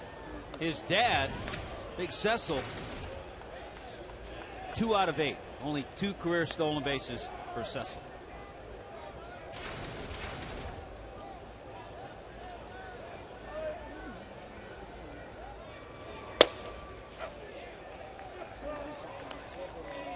Prince Fielder, I guess we need to check to make sure he still is, but last we checked, a vegetarian.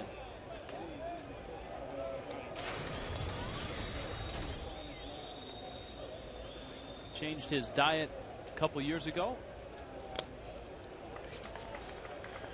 That ball in the dirt. And a struggle now for Miller, who walks Cameron. Marlins would love to see Andrew just get through this 5 innings and keep it at a 1-run game. Yeah, because you'd like, in theory, and it's not going to happen because Freddie's going to make the move here, mainly because it's a 3-2 game. It's a good ball game right now. So he has to try to shut things down. In theory, he'd like to start an inning with somebody out of the bullpen, but that's not going to happen. Yeah, theory doesn't win you many ball games. Freddie has to make the move now, and he does. Our Marooney called to the bullpen. When you need a car, truck or van,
accordingly. And then Friday, the 4-game Giants series starts. Saturday's game is not on television. It's a 6:10 start for the Super Saturday, which moves it into the big Fox window, which means we cannot televise it. So come on out to the park or listen on the Marlins radio network. Well, the one game and the last game that Christian Martinez was in was back on May 21st against Arizona. A couple of innings, a big blast. Mark Reynolds hit a 2-run homer off of him. But the thing that impressed us, I think, and Mark Wiley in talking to him after the game, he went right after the hitters. Just like that.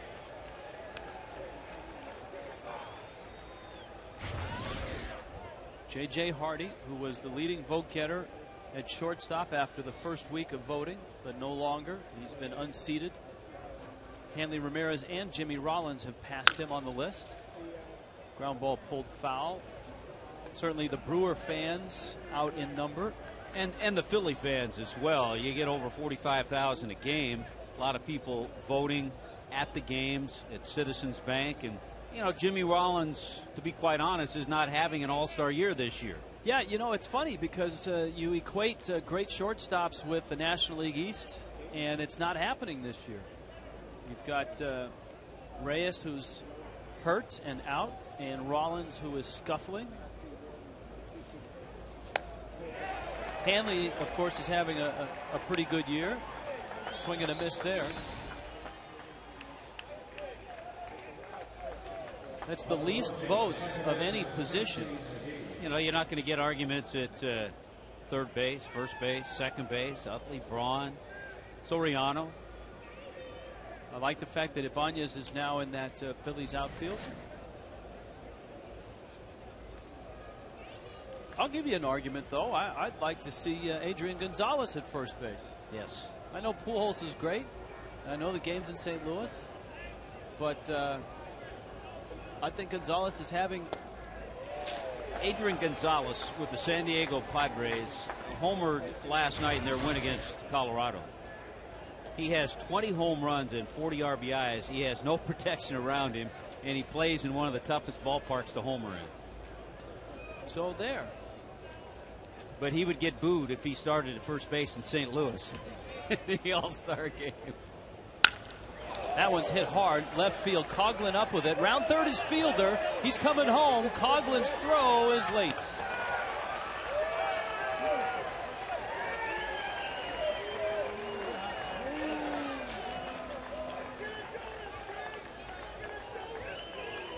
Casey McGee with an RBI single.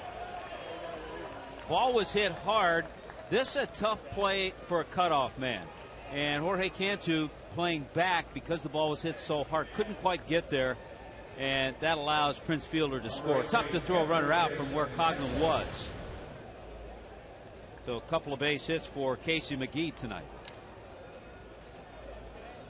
Here's Kendall. Kendall has been an all-star in his career 3 times.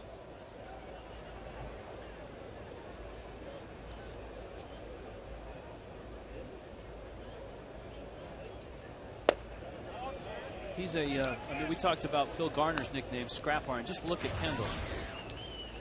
He's got the shiner on the right eye. He doesn't wear batting gloves.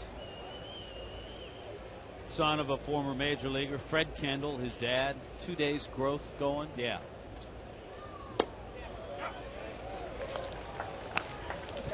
Look at that. Usually leads the world in being hit by pitches.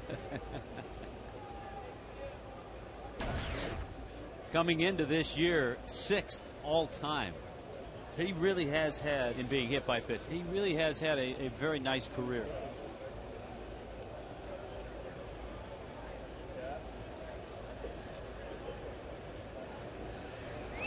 And you know, the interesting thing about Kendall is he played on those Pittsburgh teams that went absolutely nowhere. And as his career has, and I don't want to say it's winding down because he could play another 4 or 5 years, but he's been to the postseason in the last 3 years,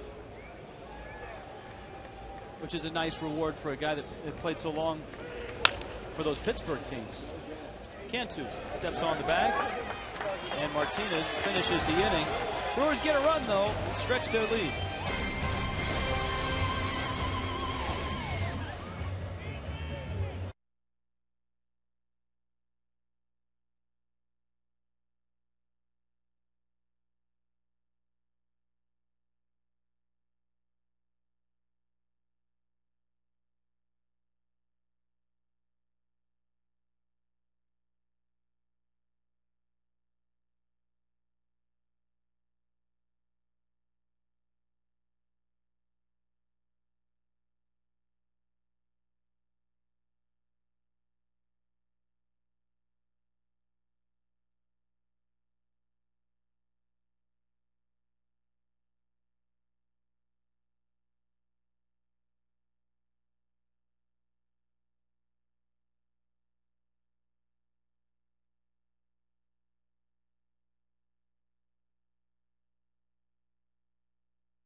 AT&T, the nation's fastest 3G network. AT&T, your world delivered.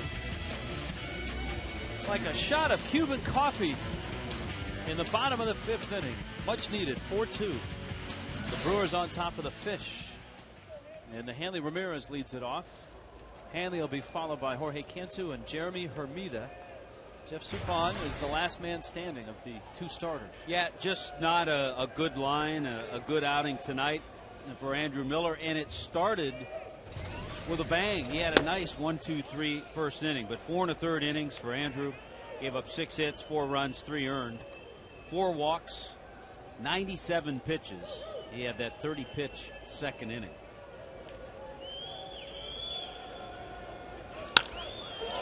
Hanley drops the barrel on that one.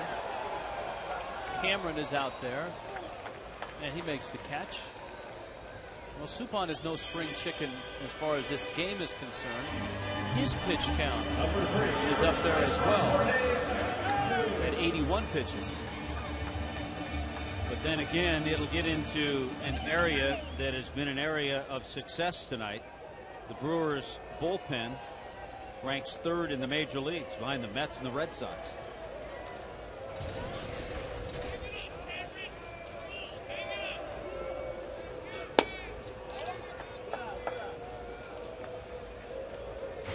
First game of every homestand in just about every ballpark in the major leagues is haircut day. And guys from both teams, they have a stylist that will come down and players can get their hair cut. And as I walked in the building, the door was open to the haircut room, and who was in the chair but the Hall of Famer, Trevor Hoffman. And he may be the reason the numbers you read are so sparkling. His first 13 appearances, he hasn't given up a run. He's only given up 6 hits in 15 innings. Hitters hitting 120 off Trevor Hoffman.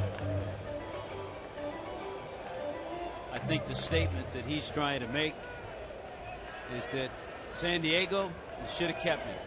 I wanted to stay there.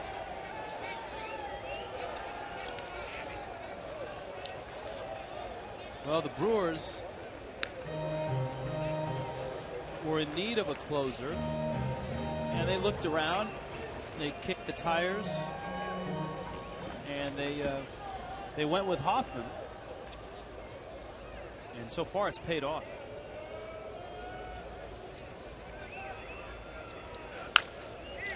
Cantu's got 2 hits tonight. He pulls that one foul. I know that Hugo is the Marlins barber of choice. I'll have to find out if he goes over to the other side with the visiting players. I think so.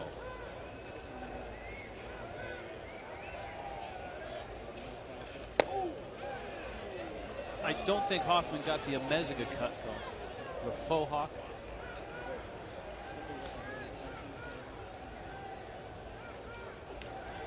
Only a 2-run game and plenty of time to go. There's Alfredo. Just, he has that look that tells you the knee's not getting much better. Cantu is out number 2.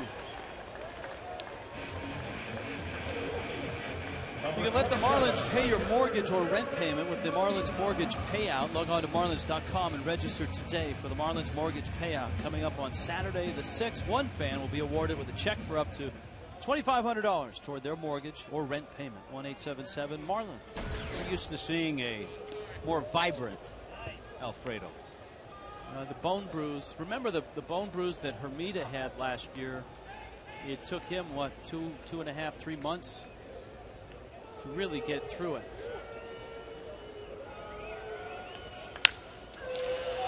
Base hit. Jeremy's got a single.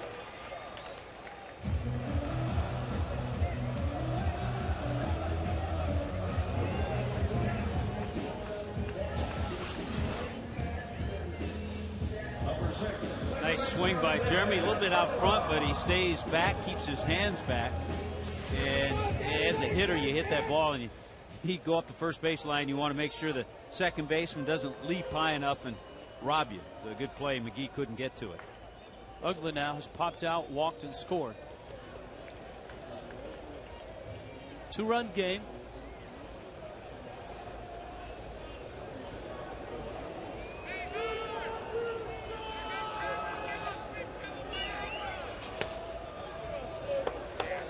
Off-speed pitch, and it's 1-0. One thing that happened to Suppan, and we've talked about what a veteran, consistent pitcher he's been. He's had 10 straight years of 30 or more starts, but in his last outing, and he can get into these funks every once in a while, his last outing against the Cardinals, he gave up 3 home runs, so he can give up the long ball.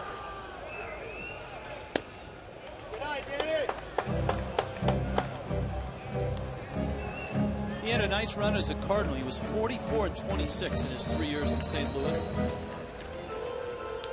Pitched well in the postseason in 2006.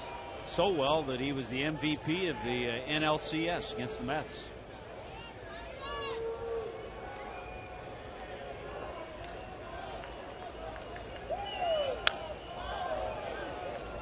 Brewers took some heat when they signed him to that $42 million contract.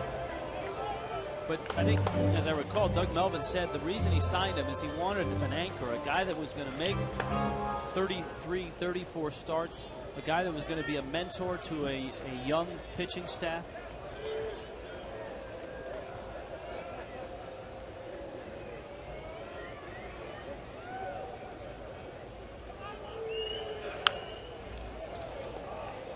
Uggla fouls it back.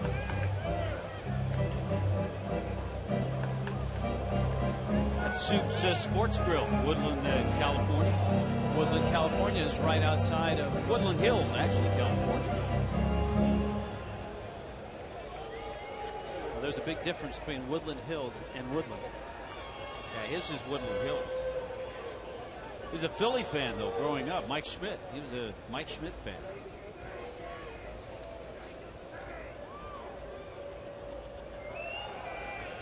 Woodland, California is where Dustin Pedroia is from.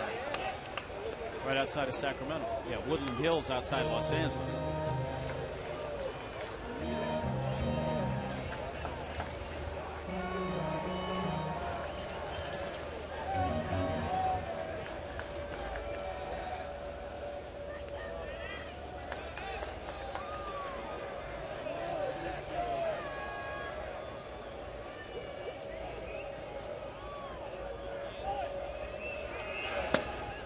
That's down low.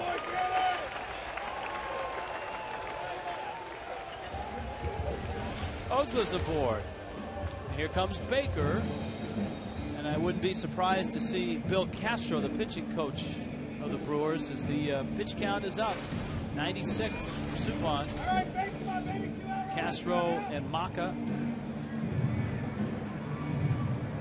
And I figured that Castro would be on his way out. Our Geico quote of the game. John Baker. I feel a lot of that stuff is happening to us. We need to make an adjustment and start winning some ball games before this gets out of hand. You know, some of those adjustments, we focus a lot on the pitching. And yes, Andrew Miller did not have a good start tonight. But the other part of it's the offense. And the Marlins have struggled in that area. And tonight, just 2 runs so far. So it's one thing to look at what the pitcher's done, allowing the other team to get some runs. But the Marlins offense has just scored twice tonight.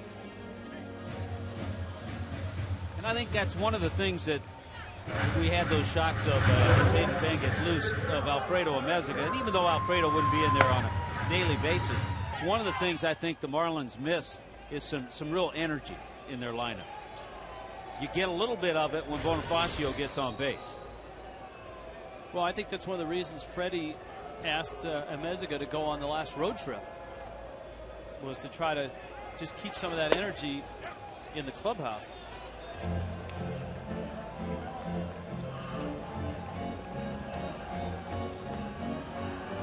Oh, 0-1. Strikeout single for Baker.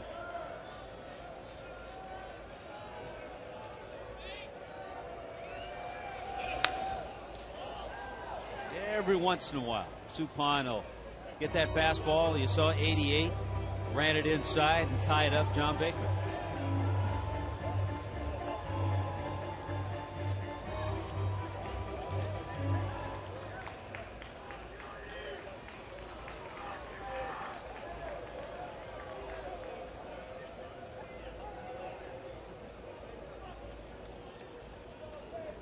Oh, 2 coming.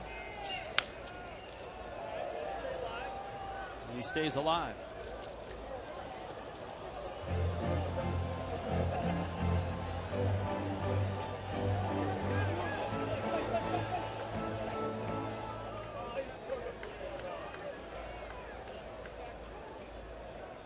Marlins left him loaded in the second, left 2 on in the third, have 2 more out there here in the 5th.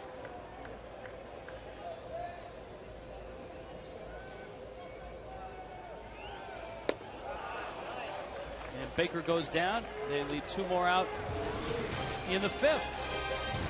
4-2 Brewers.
Frank? All right, Rich, thanks very much. We're with Adam Miller, who's the artistic director for the Cirque du Soleil show called Saltimbanco, now at the Bank Atlantic Center. And you guys were here tonight. You guys attending the ball game, and you threw out the first pitch, maybe the most unusual first pitch we've ever seen. Yeah, it was fun. That was my idea. I'm glad it worked out. So it's 3 guys on top? 3 guys on top. We call it the 3 high. Okay. And you guys are playing the Bank Atlantic Center. You actually had a couple of the Marlin Mermaids come out and practice with you guys last week. How'd they do? Oh, they did great. We had a real great time with them, and they had a great time as well. It was really fun. Saltimbanco, what kind of a show is it? What can we expect to see if we go to the Bank Atlantic Center? Oh, I'd say a really feeling, fast-paced, high-energy show. Has a real urban feel to it, really spontaneous. People flying 30 feet in the air. We have juggler, we have a bike act, we have a great clown, audience participation. It's really intense. Everyone's been loving it. We have standing ovations every day. All right, and we do have pictures of the mermaids, I believe. And what'd you have them do? A little bit of trapeze? And they went on what we call the Chinese poles, which is a really, really hard act. And then they did a little bit of trapeze work as well. And they did really well. They were excellent. And Adam's actually a very big Red Sox fan, aren't you? I have to say so, but the Marlins are, I'm enjoying the game a lot. Well, good to have you with us. Hope you enjoy it. Oh, I'm having a great time. Saltimbanco, it's at the Bank Atlantic Center through June 7th. That's Sunday. And it's a great show, guys. And big baseball fan, Adam. These guys, too, they work 10 weeks on and get 2 weeks off. And they're in the middle of a huge tour. How long does the tour last? We've been on the road in the arenas for 2 years. The show's been running 17. We go to Europe for about 2 years, starting in September. Well, best of luck with it. Oh, thanks. Adam Miller, the artistic director for Saltimbanco, now at the Bank Atlantic Center. Guys, back to you. See, they could use an energy guy like a Meziga as well. Think about it. They've been on the road for 2 years, and we've been complaining about a lot of road games early on. Hey, by the way, Jody Garrett pinch hit for Supad. Yes, he did. Ground ball to second, so Christian Martinez making some good pitches. There's been a Jorge Julio sighting at Landshark Stadium.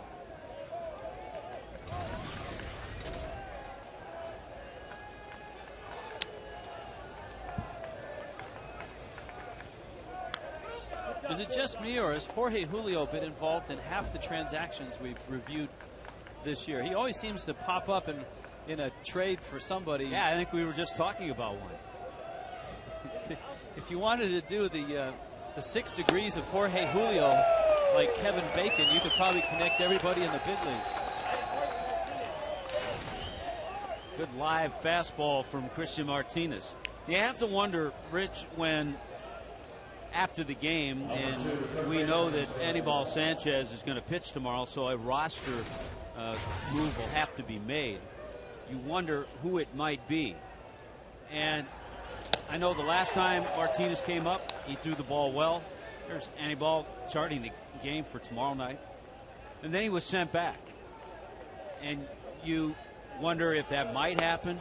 And unfortunately, I think he throws the ball well. He comes in and throws strikes. He's the kind of guy you'd like to have coming out of the bullpen. Yeah, the Marlins, you talked to Mark Wiley. He likes him a lot. Freddie likes him a lot. And unfortunately, you get caught up in the rules of the game of guys who are out of options and guys who have options. And sometimes the guy who is the better guy is the guy who gets sent down, unfortunately. Line drive by Bonifacio. Bill Hall has a base hit, his first hit of the game. Tomorrow, the Marlins are going with Anibal Sanchez. How about that? Sanchez, who re-injured that shoulder, but bounced back quickly, gets a start against lefty Manny Parra. And Parra is one of the guys that beat the Marlins, one of the 3 starters that beat the Fish up in Milwaukee.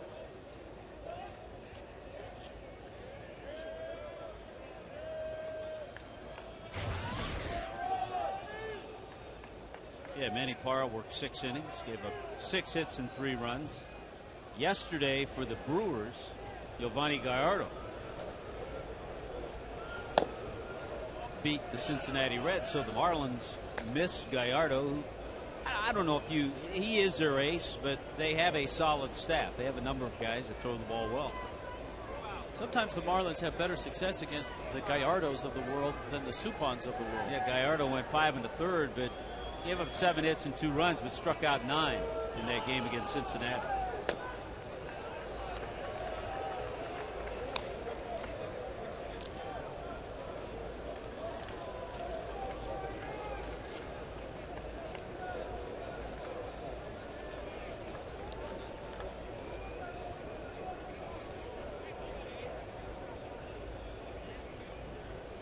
Ryan Braun 0 for 3.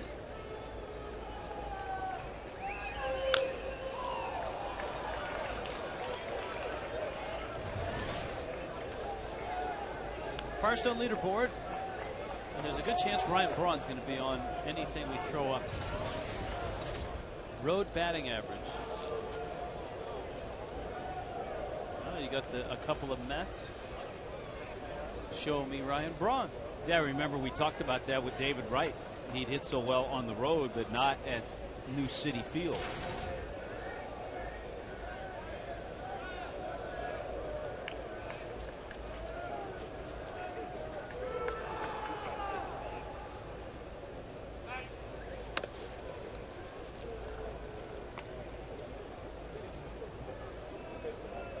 Andrew Miller had a good start for 1 inning.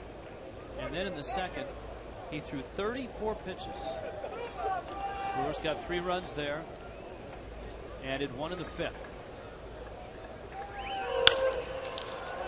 Right under the glove of Bonifacio. And hustling to third is Hall. Boy, that is tough. It is real tough because all of a sudden now the inning continues and it allows Prince Fielder to come to bat. A misplay, a bad error, and in a bad spot. And for Bonifacio, he has committed 8 errors now.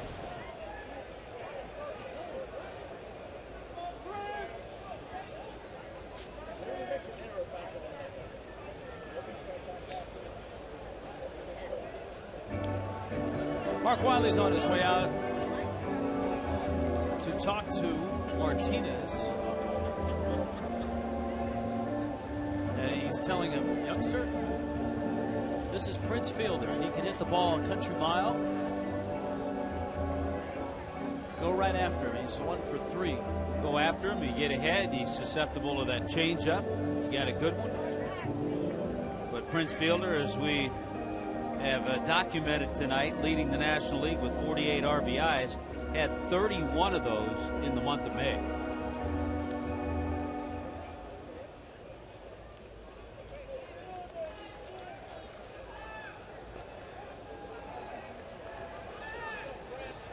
So let's see how Christian fares.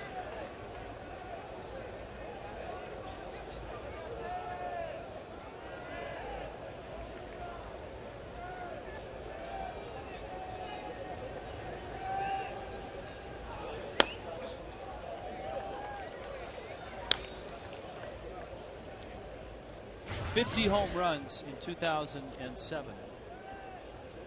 34 last year.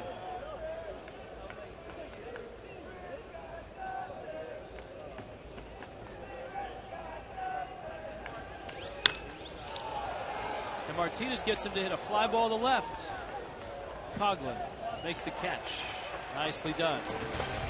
Down go the Brewers. Up come the Fish. Down by 2.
Glove when you've got hands like Hanley's.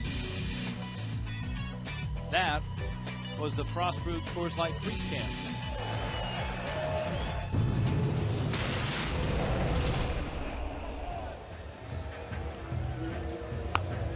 Jody Garrett, who pinch hit, grounded out to second base, stays in the game.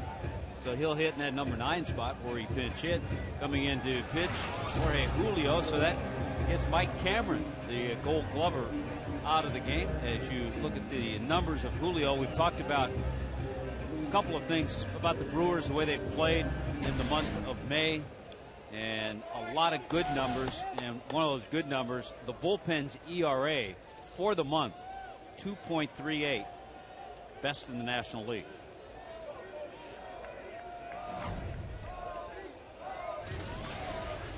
Cody Ross against Julio, who was a Marlin back in 2007. For all of 10 games, he really struggled. An ERA of 12.5. The long and winding road that is Jorge Julio's career. Ross, right back at the center. That's what happens. You keep this game close, a 2-run game. As soon as you get a man on base, you bring the tying run to the plate. So Cody Ross gets things started with a nice line drive single there in the 6th.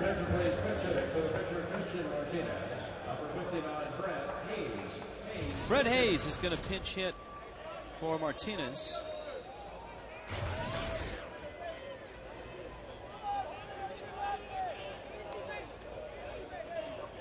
Hayes 1 for 3.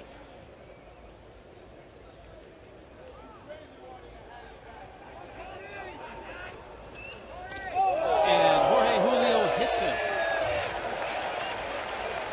That's the Jorge Julio we remember as a Marlin, not as a part of that Milwaukee bullpen that's been so terrific.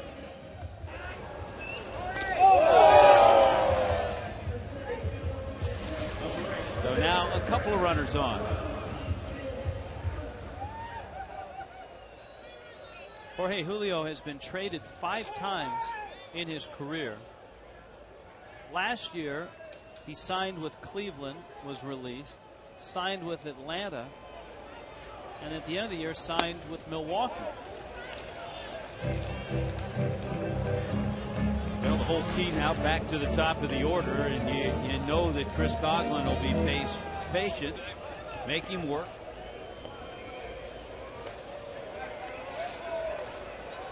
Bill Castro out to the mound.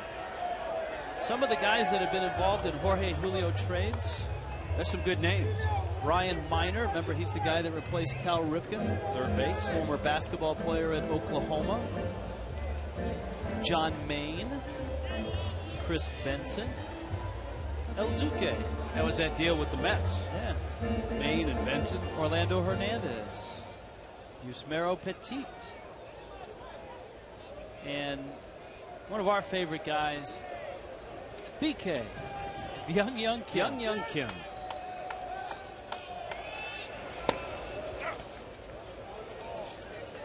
Where is BK? Let's Google or Bing BK.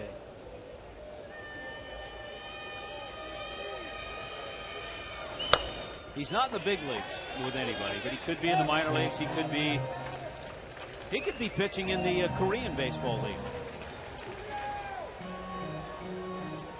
Probably working on his bunting.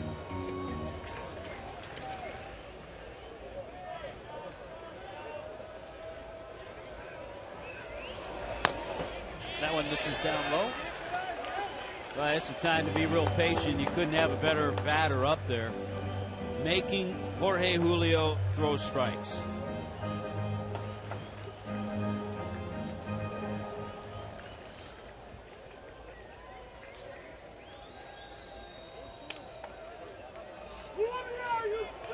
(3-1). That's outside, and Jorge Julio on cue has loaded him up. Many times on the road trip, and the Marlins did go 3-3, but they were in every game. And often there were times when you looked for that big base hit and that big inning.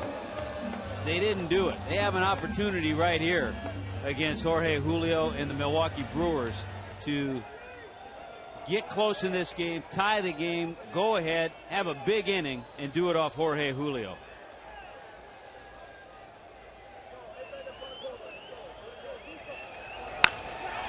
Bonifacio. And no patience. Fouls it off. Bullpen phone ringing. A little surprised, Rich, when Stan Kyles, the bullpen. He was waiting for it to ring, too. I was a little surprised, Rich, about the look at he can't get the phone. Phone's not working, he said. That Cameron came out of the game. I want get the big guy out. Get the big guy. Big right-hander. Mike Cameron left the game with left knee irritation. I was surprised that Garrett came in. You take out a Gold Glover. They're working on the phone. There's well, the big guy is Todd Coffey. You can see the frustration in Stan Kyles, the coach down there. Yeah, the phone's not working. That's inside. It's 2-2.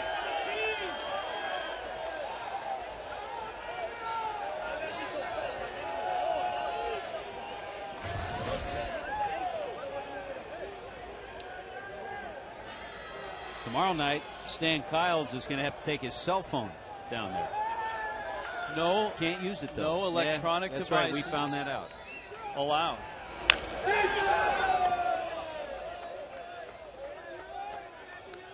You can send a messenger.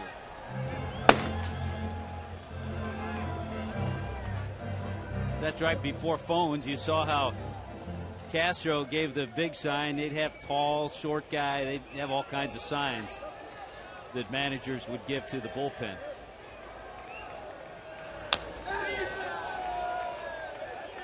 Well, for a guy that's struggling to throw strikes, for Julio, Bonifacio is the perfect guy at the plate because anything close here, Bonifacio apparently is swinging. Well, I was surprised he swung at the first pitch. After a hit batter and a walk, he wasn't patient at all with that first swing. That was a ball.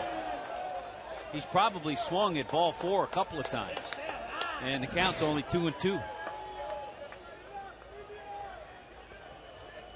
Someone has called AT&T.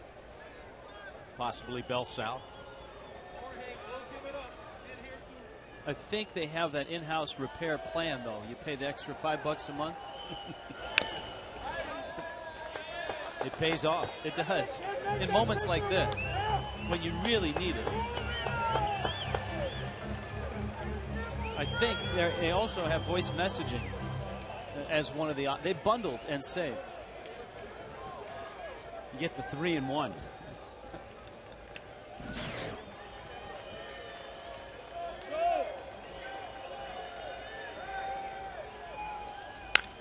Bonifacio, and it gets by fielder. Everybody's safe. It's a one-run game. Well, the Brewers have made some base running mistakes tonight, and Prince Fielder makes his 3rd error of the year. Normally a pretty sure-handed first baseman. But the whole key is Bonifacio make contact, put the ball in play. And I'm not sure if Fielder was thinking about coming to the plate. That may have cost him. Instead of just catching it, getting the out at first, he may have taken a peek at the plate because he was playing in. May have thought about going that way for the out. And this has all come against Jorge Julio. And here's Hanley.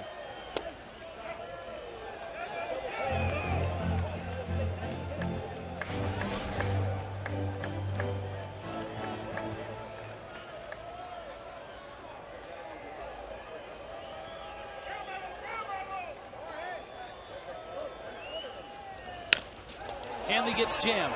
Little roller to short. Hardy, he bobbles it. Everybody's safe.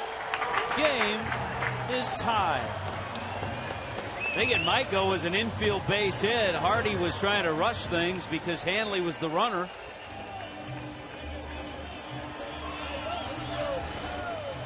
and they have given Hardy an error. But let's see if he could have made the play. The run's going to come in and score because the infield's back. See, he started to look, and they've just changed it because he started to look first at second base. Then he dropped it. So it's a base hit now, an infield base hit. RBI. Cantu hit him. Now I remember Jorge Julio.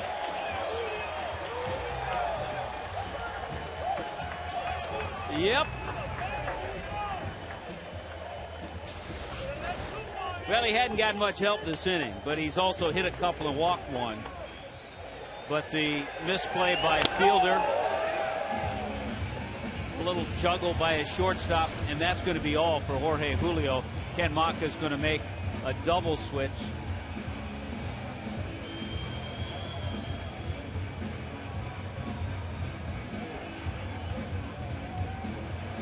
Frank Catalanato is moving into left field.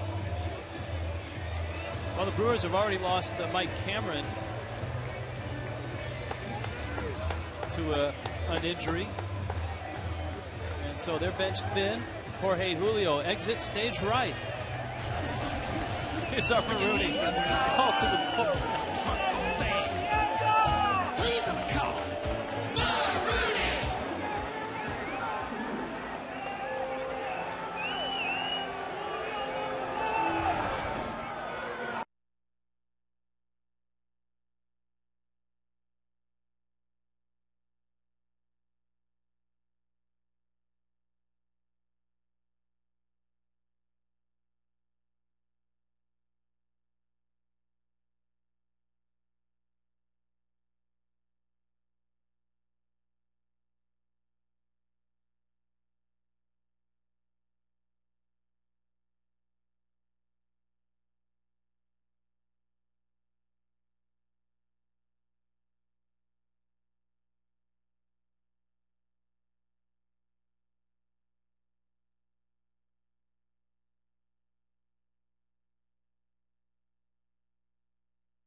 Rewind.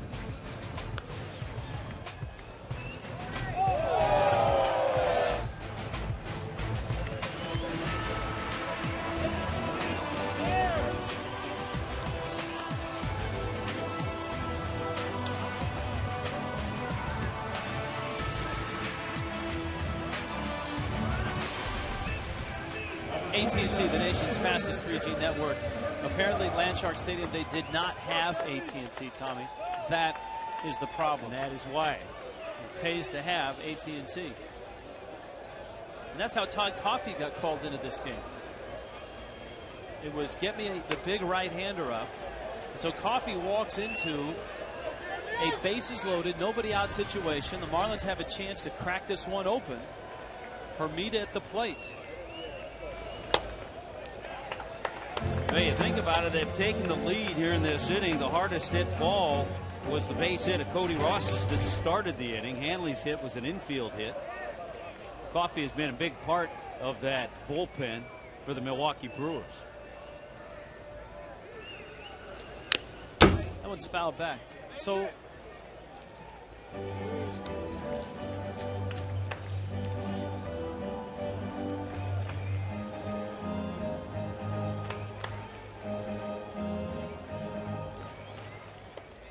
in the double switch, Frank Catalanato came in to play left field. Which so is, Braun's out of the game. That's stunning. Yeah.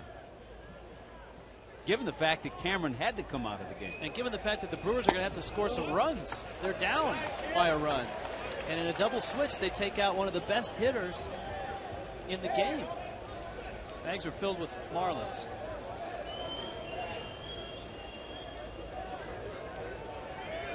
(5-4).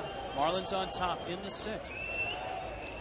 Line drive, base hit. Bonifacio scores. Hanley will get to 3rd. Cavallinato up with it.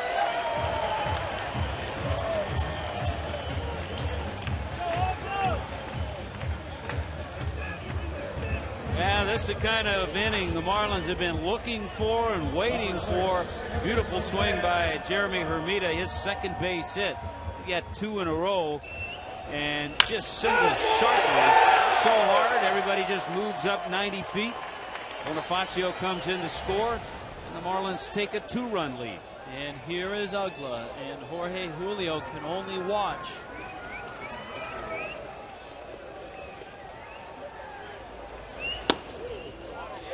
Coffey misses up and in, and it's 1-0. Ugla has walked twice and popped out.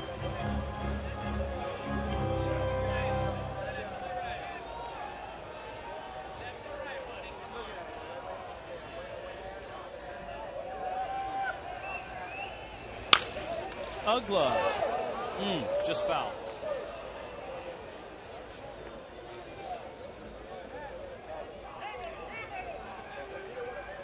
Daniel has cracked his bat.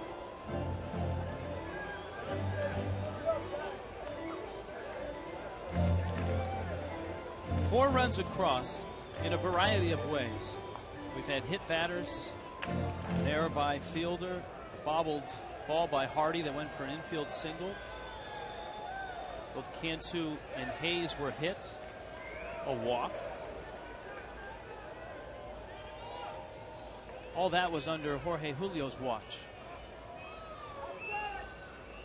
Coffey gave up the hit to Hermida, and now he's 1-2 on Ugla.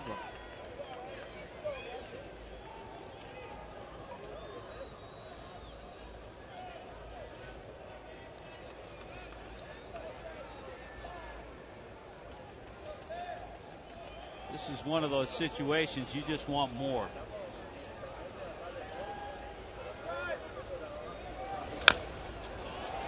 Kind of want to be the hitter. You go up there and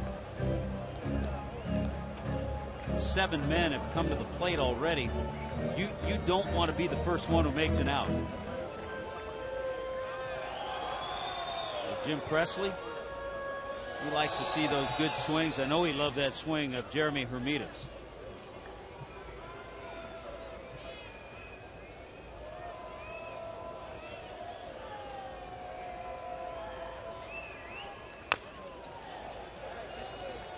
Stays at 1-2. Toyota trend. Brewers swept the 3-game series, but they have lost a lot here in South Florida. But the Marlins lead that all-time series against these Milwaukee Brewers.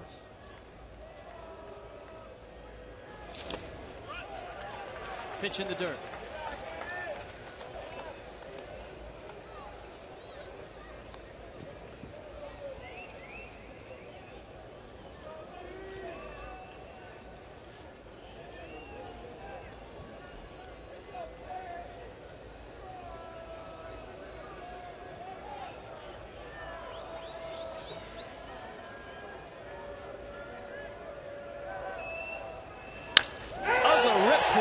It's curling.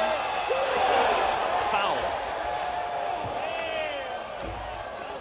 Oh, he just missed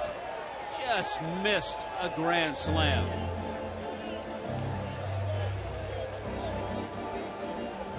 Trying to find that Alex Gonzalez corner. Hooks a fastball from Coffey. Yeah, it didn't have home run distance, but foul by a few feet.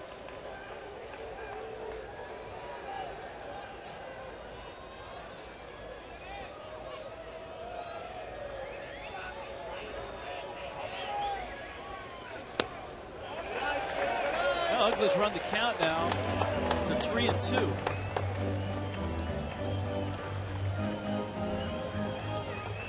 Look at that, 8 pitches, next one number 9. So Dan Uggla's had a good at bat, a good battle with Coffey. Still nobody out. Bases still loaded. 4 runs across. That's inside. The Marlins have another run. Uggla's 35th RBI. His 3rd walk tonight.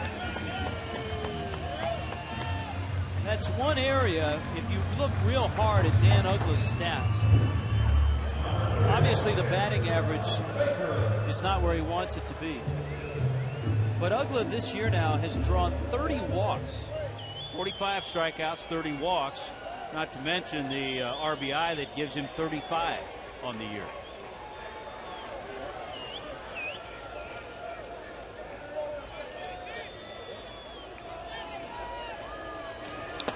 Ball in the dirt.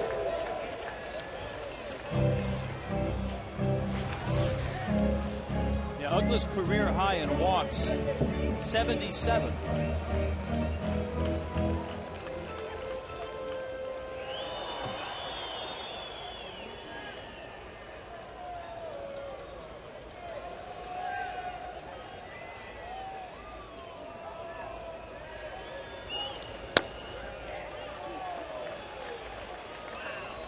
Cantu. Hermida. Uggla. Right now, Todd Coffey's out there on his own, too, because no one warming in that Milwaukee bullpen. 4th time in his career that Dan's had a 3-walk game.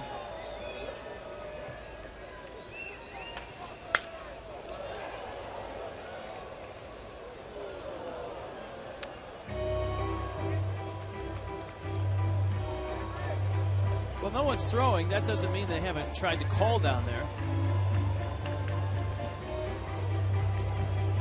No one's answering right now.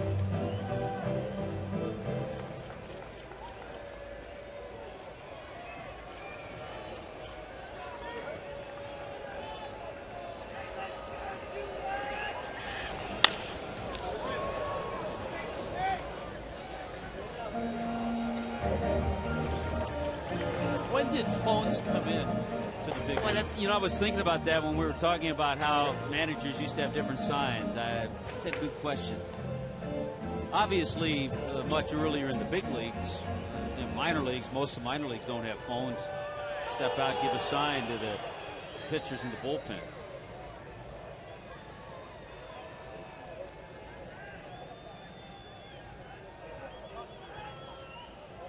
The 2-2. And he gets Baker. So Bake strikes out, and it's back to Cody, who started the inning with a single. You'd like to have one more big base hit to really get the score sheet going, because I know you and I have this 6th inning batted around. Once you get that happening, all kinds of things happen in the scorebook. So you'd like one more big base hit. Yes. See?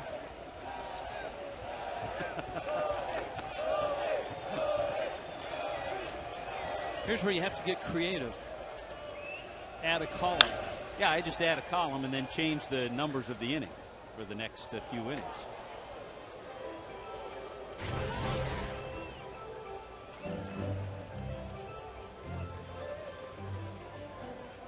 Cody Ross. And again, the Marlins have a chance to crack this open.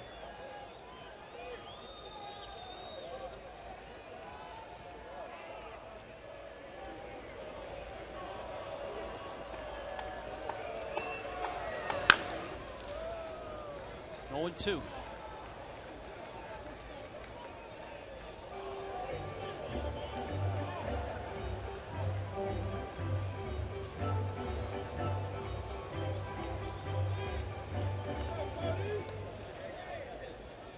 Todd Coffey in relief of Jorge Julio. Ryan Sanchez up in the Marlins pen. Cody Ross, in case you're wondering, 3 career grand slams. Remember, had one earlier this year against the Dodgers. Swing and a miss. So Coffey comes back and gets a couple of strikeouts. Brett Hayes is still in the lineup in this spot because he was hit by a pitch. He pinch hit. But not too often does a pinch hitter get in to get another at bat. But I guess this would not go as a pinch hitting appearance. This does not count as a pinch hitting appearance, no. Because you can't pinch hit for yourself. If that makes any sense.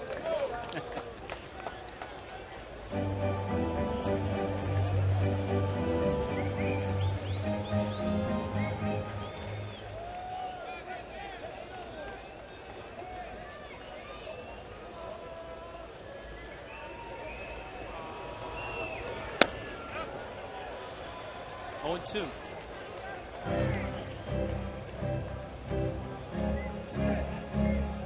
Marlins haven't seen many messy innings go their way, but this one certainly has. And right now, the youngster Christian Martinez in line for a win if the Marlins bullpen can shut down the Brewers the final 3 innings.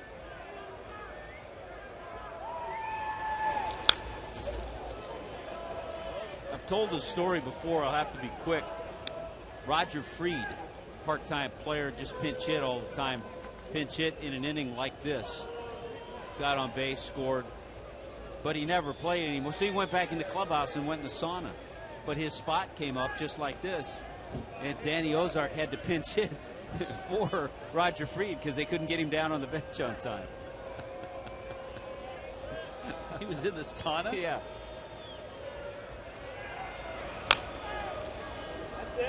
I think in the sauna eating chicken. That's where they used to bring the post-game chicken and pizza. In the sauna? They keep it warm in the sauna. Oh, no. Really? I'm just saying the way it was in the 70s. I know things are a little different now. That's a bad visual of a bunch of half-naked guys with mustaches eating chicken and pizza in a sauna. It's the only way to keep it warm. Some with eye black on. Here's the 0-2. Swing and a miss. And the inning is over. So the Marlins take the lead. 7-4.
Wins by 6 percentage points over Raul Ibanez.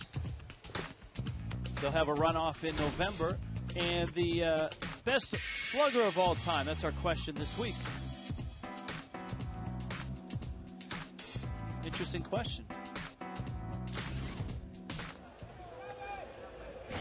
Glad to see Josh Gibson on that list.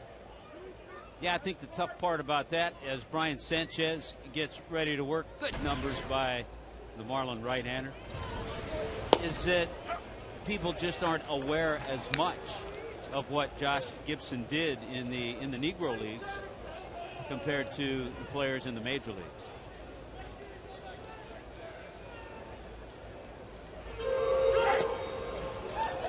This is Catalinato. He's had an interesting career. He's had a very solid major league career. 35-year-old, 13th year as a major leaguer. Been a 300 hitter a number of times, but was without a job for a long time. Little flare that falls for a base hit.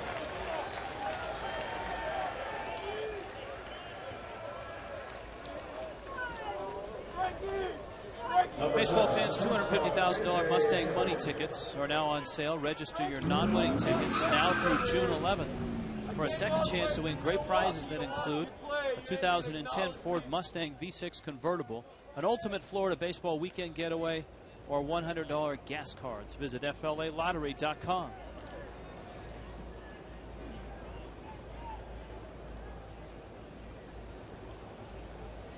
J.J. Hardy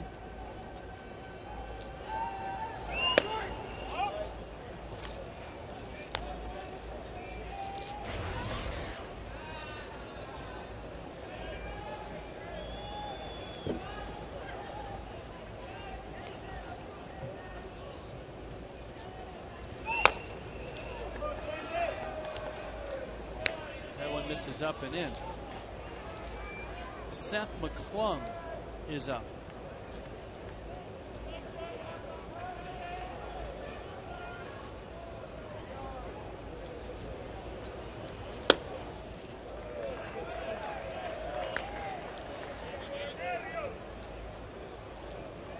Brewers had to replace Mike Cameron because of an apparent leg injury, but they removed Ryan Braun in a double switch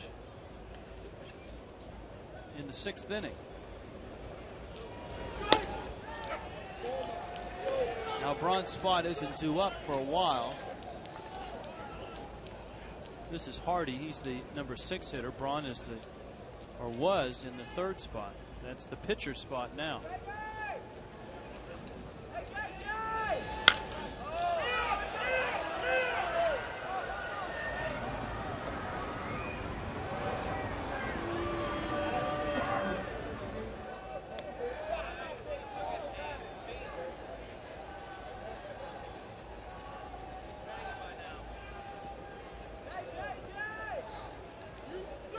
Three and two.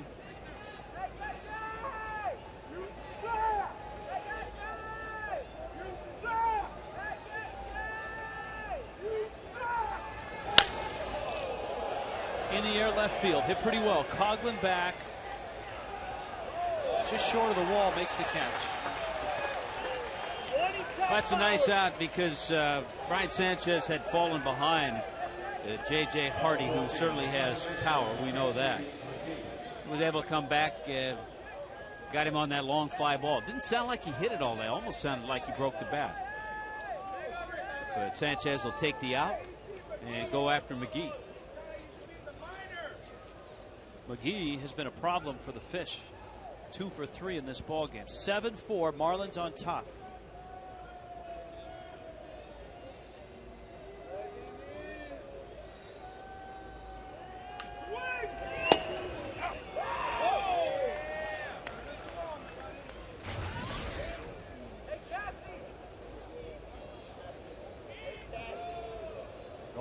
McGee played his college baseball at Fresno State. Speaking of Fresno State, I saw the other day, was curious to see where Jason Wood was, former Marlin, former Fresno State Bulldog, and he's the hitting coach, I believe it's with Inland Empire in the California League. Ah, that's good. Good to have guys like Jason Wood remain in the game. Talking about college baseball, did you see that NCAA regional game between Texas and Boston College? over 7 hours. I didn't see the game. Yeah, no, I didn't see. I saw the line. Over 7 hours. 3-2 Texas win. They brought in a pitcher, a kid by the name of Austin Wood. Speaking of Jason Wood, no relation. He ended up throwing 13 innings and 169 pitches in the game. And he had pitched 2 innings the night before. Oh, no. Yikes. All-Star balloting is here once again. Make sure you vote early and often. You can help the Marlins get somebody on that starting lineup. Hanley right now the leading vote getter at shortstop. Or do it online. If you're watching at home, pick up the laptop, marlins.com. Those are the leaders as of today. Pujols is the leading vote getter, 1.2 million. Adrian Gonzalez doesn't have a chance. Unfortunately, Kendall takes a strike. Then in other regional action, FSU, I think led by Bobby Bowden, beat Ohio State 37-6. Mike Martin, the coach of the FSU Seminoles, 37-6, beating Ohio State. Buckeyes still, once they get outside the Big Ten, can't throw the football. And the Gators beating the Hurricanes and knocking them out in the regional up in Gainesville.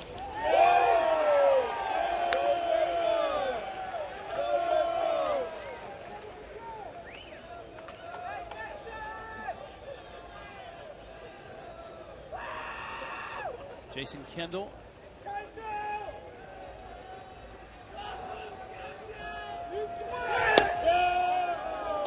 His father, you noted, Fred Kendall, a former big league catcher, not related to Jerry Kendall. Jerry, the former Minnesota Twin and the University of Arizona coach. If you're going to talk College World Series, you got to talk Jerry Kendall. And a former partner of mine. That one's over Uggla's head into right field. And a base hit by Kendall. Well, all of a sudden, a couple of hits, and the Brewers get the tying run to the plate. Yeah, that youngster who pitched in that game for Texas, 12 1/3 no-hit innings of his 13 innings. And 14 strikeouts, but my goodness, 169 pitches.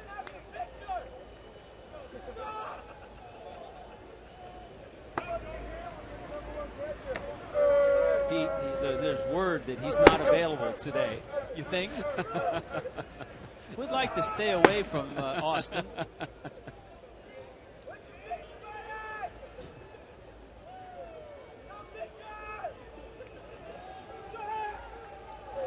Give his rotator cuff a chance to repair itself.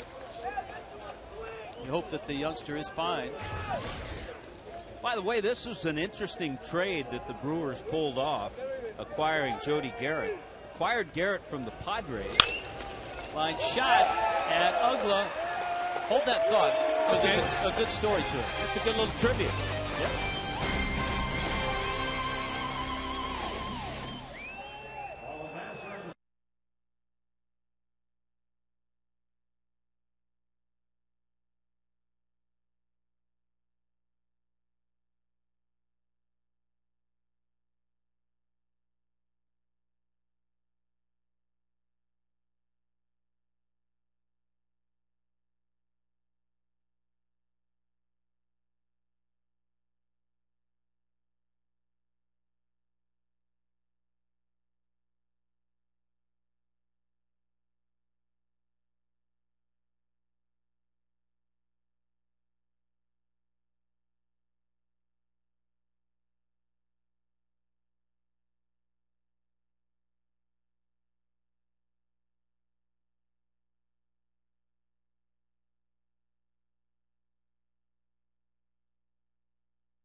my partner Tommy Hutton just an inning ago.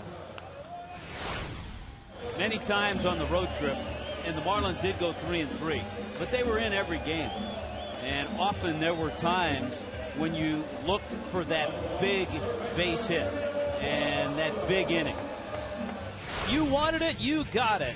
It didn't happen exactly the way I had mapped it out in my head. It was a base hit by Cody to start it, a hit batter, a walk, and an error by Prince Fielder, and the Marlins were on their way with Cody coming in to score.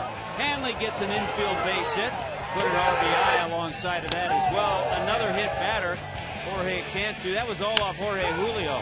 Then a line drive single by Jeremy Hermida produces another run, and Dan Uggla walks with the bases loaded. Another run comes in to score. I was thinking a lot of line drives in the gaps, but still a 5-run inning is nice to see. Seth McClung out of the Brewers bullpen. Boy, remember when the Brewers made the change and brought Todd Coffey in the game, they double switched and took Ryan Braun out, and yet here's McClung, and a big breaking ball is taken for a strike. 0-2.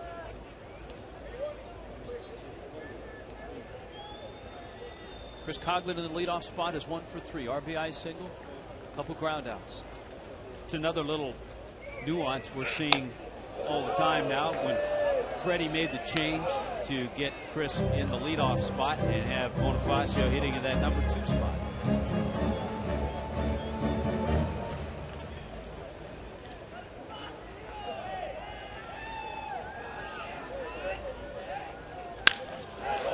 Coghlan to left. Catalinato out there makes the catch. We check in with Frank Fort. Frank? All right, thanks very much, guys. Of course, over on Sun Sports, we carry Orlando Magic basketball over the weekend and make it to the NBA Finals. And, of course, that made Freddie Gonzalez happy because he's good friends with Magic coach Stan Van Gundy. He said he's been texting Stan back and forth. And I kidded Freddie. I said, was it Stan who suggested Chris Coghlan bat leadoff? And Freddie said no, but he told me he liked it. The other thing is, in his last message, Stan said to Freddie, I'll see you for the Yankee series, which is, of course, coming up later this month. Apparently, there was some tickets up for bid at an auction, some really good seats right behind home plate, and there was a Yankee fan bidding against Stan, and Stan told Freddie, there's no way I'm letting a Yankee fan have seats that good for that series, guys. Not good to hear. Good stuff. Freddie got on the team bus the other day after one of the games at Citi Field, and he had his Orlando Magic cap on. So a couple of good friends. We had a story, didn't we? Yeah, Jody Garrett was traded from the Padres, and the San Diego Padres acquired Tony Gwynn Jr. to the delight of Tony Gwynn Sr. Well, one of the interesting twists on that story, as Hanley drives it into right center field, that's a base hit. Gwynn, his team in the NCAA tournament, San Diego State, he's the head coach at San Diego State, and he still works for the Padres as a television analyst. He was the guy that called his son to tell him he'd been traded to the Padres. I bet he didn't believe him. I bet Junior didn't believe him. His son was in Portland, and they had Tony Sr. call Tony Jr. So basically, Garrett, more of a veteran, has certainly Major League time, 7 years in the big leagues, and Tony Gwynn Jr. just on the way up. Tony Gwynn Jr., ironically, had one of the biggest blows against the Padres at the end of 07. It was his RBI double. Remember when the Padres were in Milwaukee, all they had to do was win that last game? Off Trevor Hoffman. Yep. So you had two San Diego icons colliding there. The son of a Hall of Famer against a Hall of Famer to be. And Gwynn's RBI, I don't know if it was double or a triple, but that helped the Brewers beat the Padres up in Milwaukee. That forced the Padres to play the Rockies in that one-game play-in game, which the Rockies won. See, it's stories like that that make the seventh inning fly by.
Time for the Stay in the Game hold of the day, brought to you by Just for Men Hair Color.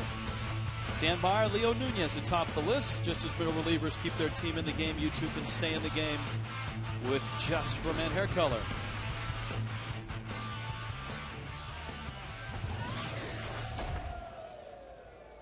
Nice moonshot.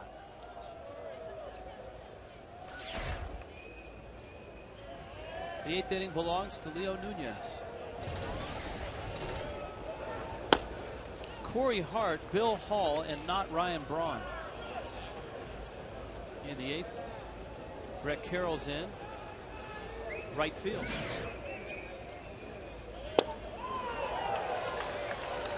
Jeremy Hermida moves over to left field with Nunez coming in and Brett Carroll going out to play right field.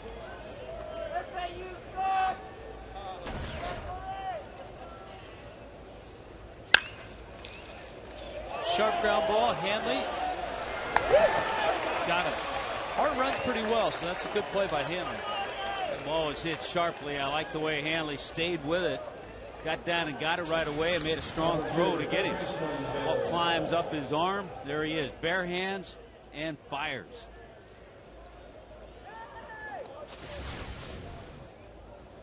Might be one of the taller leadoff men in the game.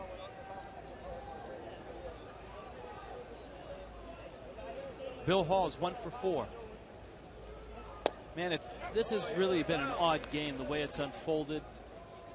Remember, Andrew Miller lost all control and then limped through his night. Christian Martinez came in, pitched pretty well. And has an opportunity to pick up his first major league win.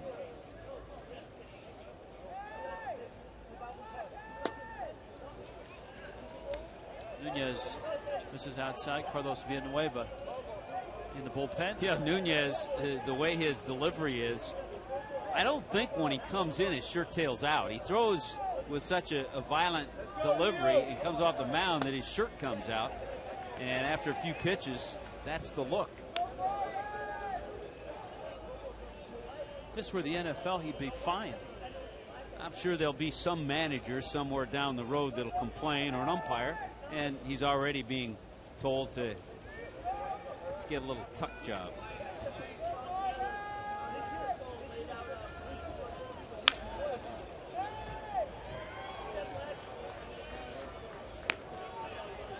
Hey, this guy's had so much success against the Marlins. How about congratulations to Jamie Moyer?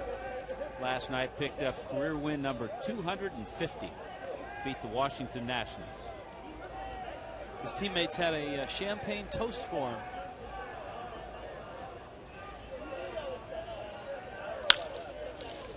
Two hard hit balls at Hanley. You start thinking about it. I was reading that he is only the 11th left-hander to reach that number in wins. And only the 44th pitcher all time, lefties and righties, to reach 250 wins. Here's Matt Gamble. We saw him up in Milwaukee briefly, one of the top prospects for the Brewers.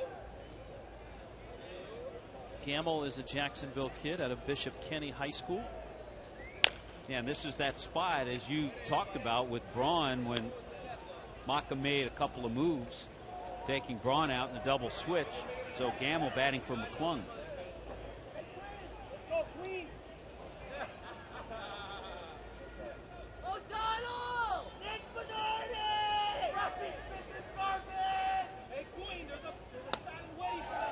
Good changeup by Nunez, and it's 0-2.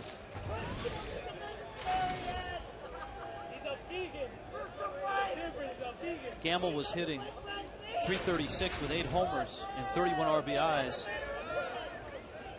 in early May at AAA Nashville.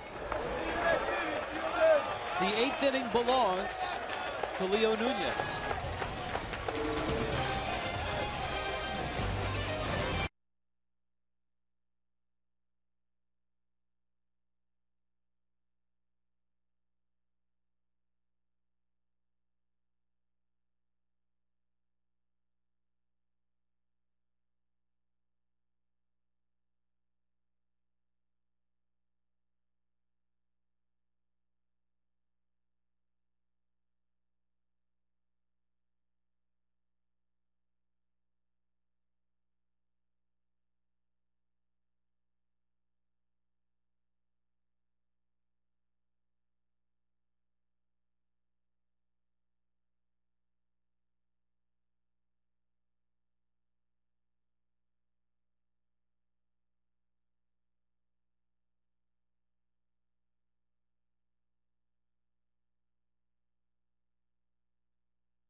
7-4. Marlins on top.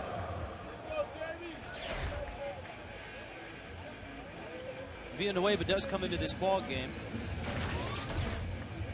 His numbers this year, just about everybody in that Brewers bullpen's had a good run, especially a good May. Yeah, with the exception of Jorge Julio, whose ERA went from 5.71 to 7.79 after tonight. Good curveball. That's one of his better pitches. Mixes things up a little bit, Villanueva.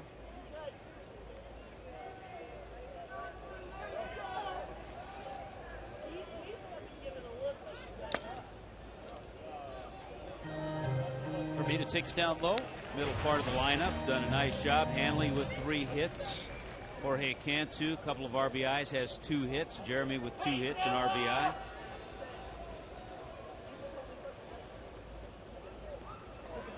Yeah, Hermida's last 2 at-bats, he's hit the ball hard. 24 RBIs now for Hermida. Meyer and Lindstrom.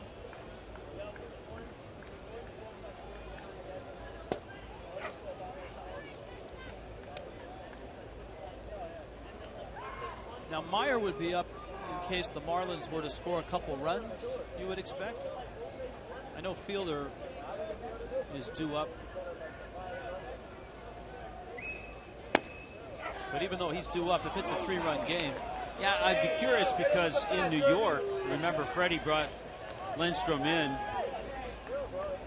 Not a save situation, and he only went 2/3 of an inning, and Nunez had to come in. Yeah, that was the middle game of that series.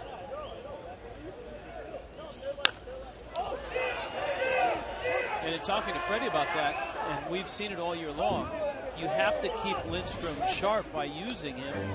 Freddie saw that as a chance to use him, but then when Lindstrom couldn't finish the inning and his pitch count was climbing, he had to go get him. Yeah, it's like it's a tough decision. You don't know what to do. You want to keep him sharp, but you don't want him to go out there and have a 30-pitch inning.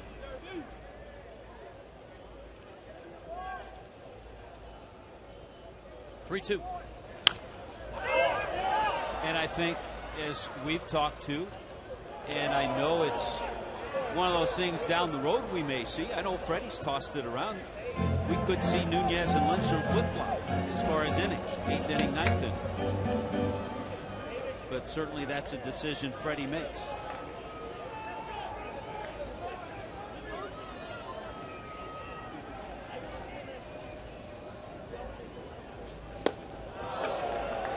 Villanueva with the changeup, and Hermida goes down.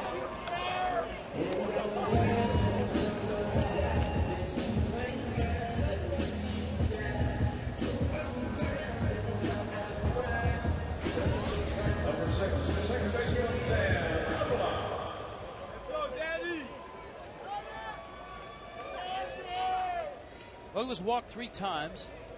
One of those drove in a run. That was the messy 6th inning.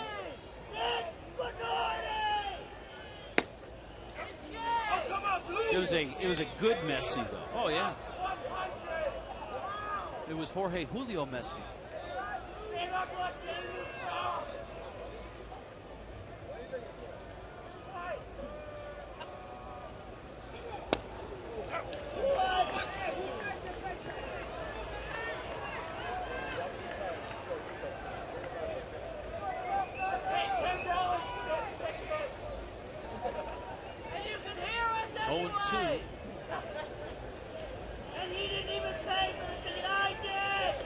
Sitting on 99 career home runs.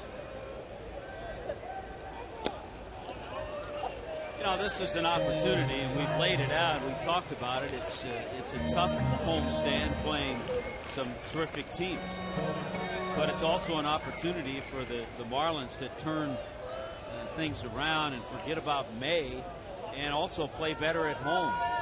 Coming into this game, 9-14 at home. Driven to right, Hart makes the catch.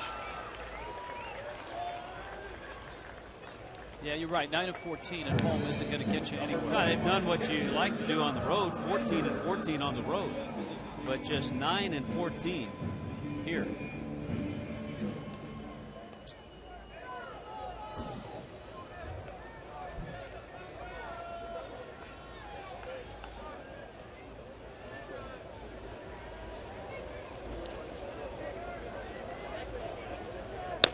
Here is Baker, and he takes outside. 1-0.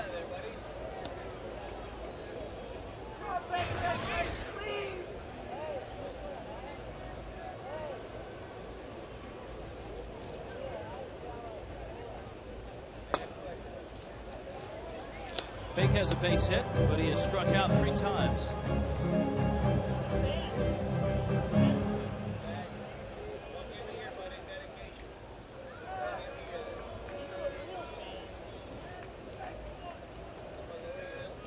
One thing the Marlins have done, at least it looks like they have done it, is they have kept Trevor Hoffman away from this game. Boy, that's a key when you play this Brewers team. Try to keep Hoffman out of the game. He saved all 3 games in the 3-game sweep up in Milwaukee.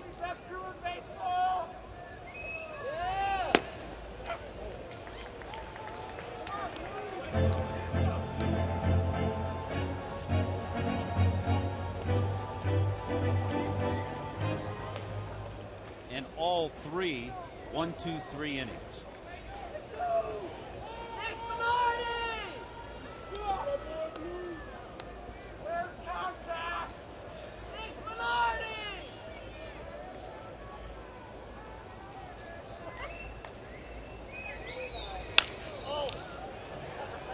Baker shoots it foul. Full count, 3-2.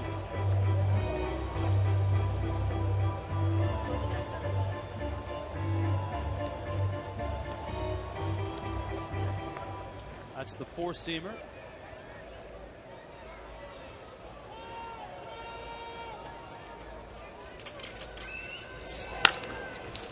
Baker turns on it. Fielder makes a nice play and steps on the bag.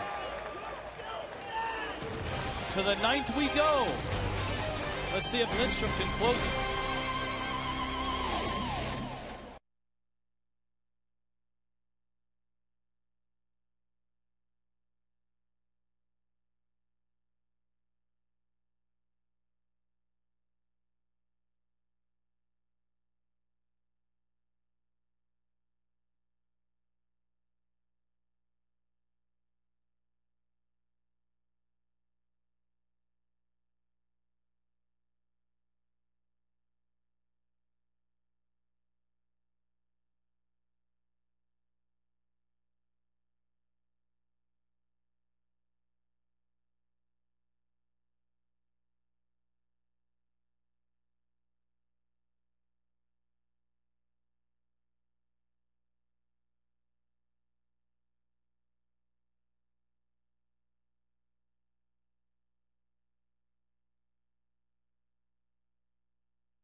The only double in this ball game are checkers.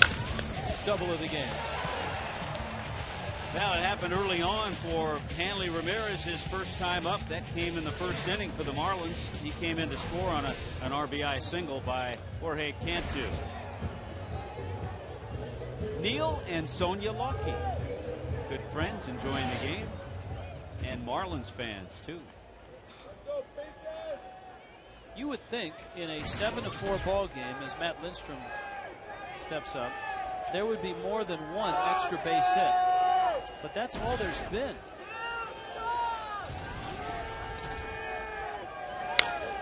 Fielder hits a mammoth pop-up that's fouling out of play. I mean, there have been 7 runs, 11 hits for the Fish, 4 runs, 10 hits for the Brewers. And these are 2 clubs that can hit home runs and doubles. So 1 extra base hit.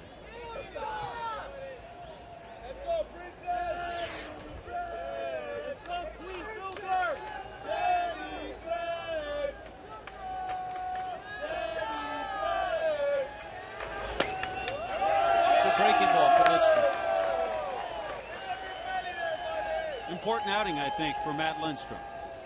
To show himself, to show his ball club, to show his manager that he wants to continue in that role as the closer. And a good start here in the 9th inning. Down goes Fielder. And we check in with Frank. All right, guys, tomorrow Marlins Live at 6:30. We're going to have a feature on the Marlins ground crew with the guys who run it, Alan Sigward and Tom Wilson. And as an added bonus, guys, you ready for this? Tomorrow night, I'll be here on the Landshark Stadium ground crew for the game. Hopefully it's a night like tonight when we don't have to pull out the tarp. If we do, you guys might have a lot to talk about. No, that's tomorrow night. We've already looked at the Doppler, Frank. Rain expected. Of course. On and off. You get one of the unis. You get the blue shirt and the Marlins hat. Yeah, absolutely. They're giving me the whole getup. So I'll be out there dragging the infield. Talk to the guys down there. Tell them to take care of you, though. All right, guys. We look forward to it. It's going to be fun. Lindstrom throws a strike, 0-2 to Frank Catalanato. So if there's any bad hops on the infield tomorrow night, you know who to blame.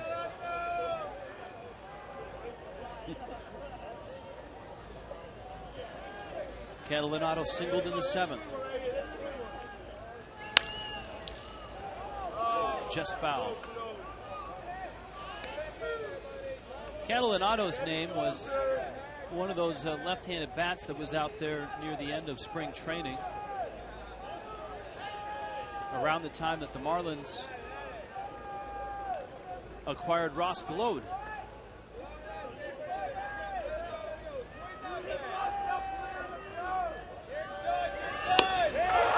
Lindstrom. Oh, he gets ahead, and then he can use that breaking ball and puts away Catalanato. 2 hitters, 2 strikeouts. There's the slider. 7 pitches, 7 strikes for Matt Lindstrom. Get locked in.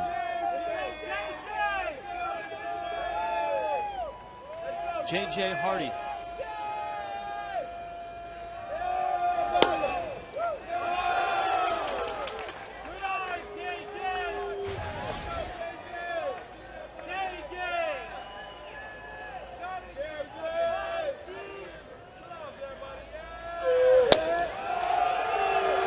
Pitches, 9 strikes.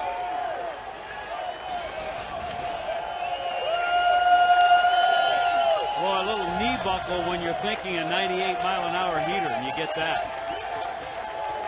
0-2.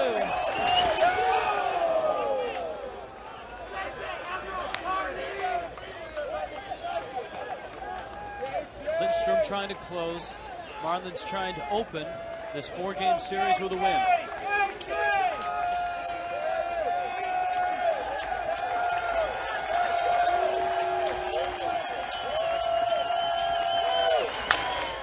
Ground ball, Ugla. Can't make the play, it's into right. Hardy has a base hit.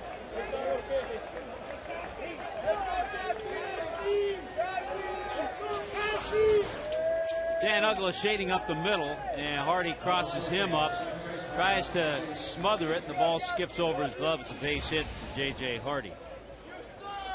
Casey McGee now, he's got a couple hits.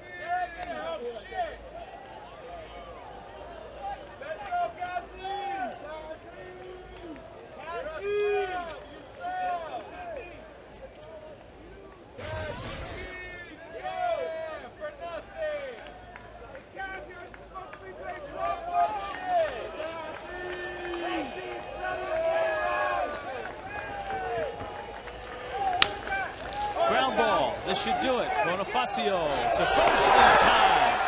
Matt Lindstrom closes in a ball game where the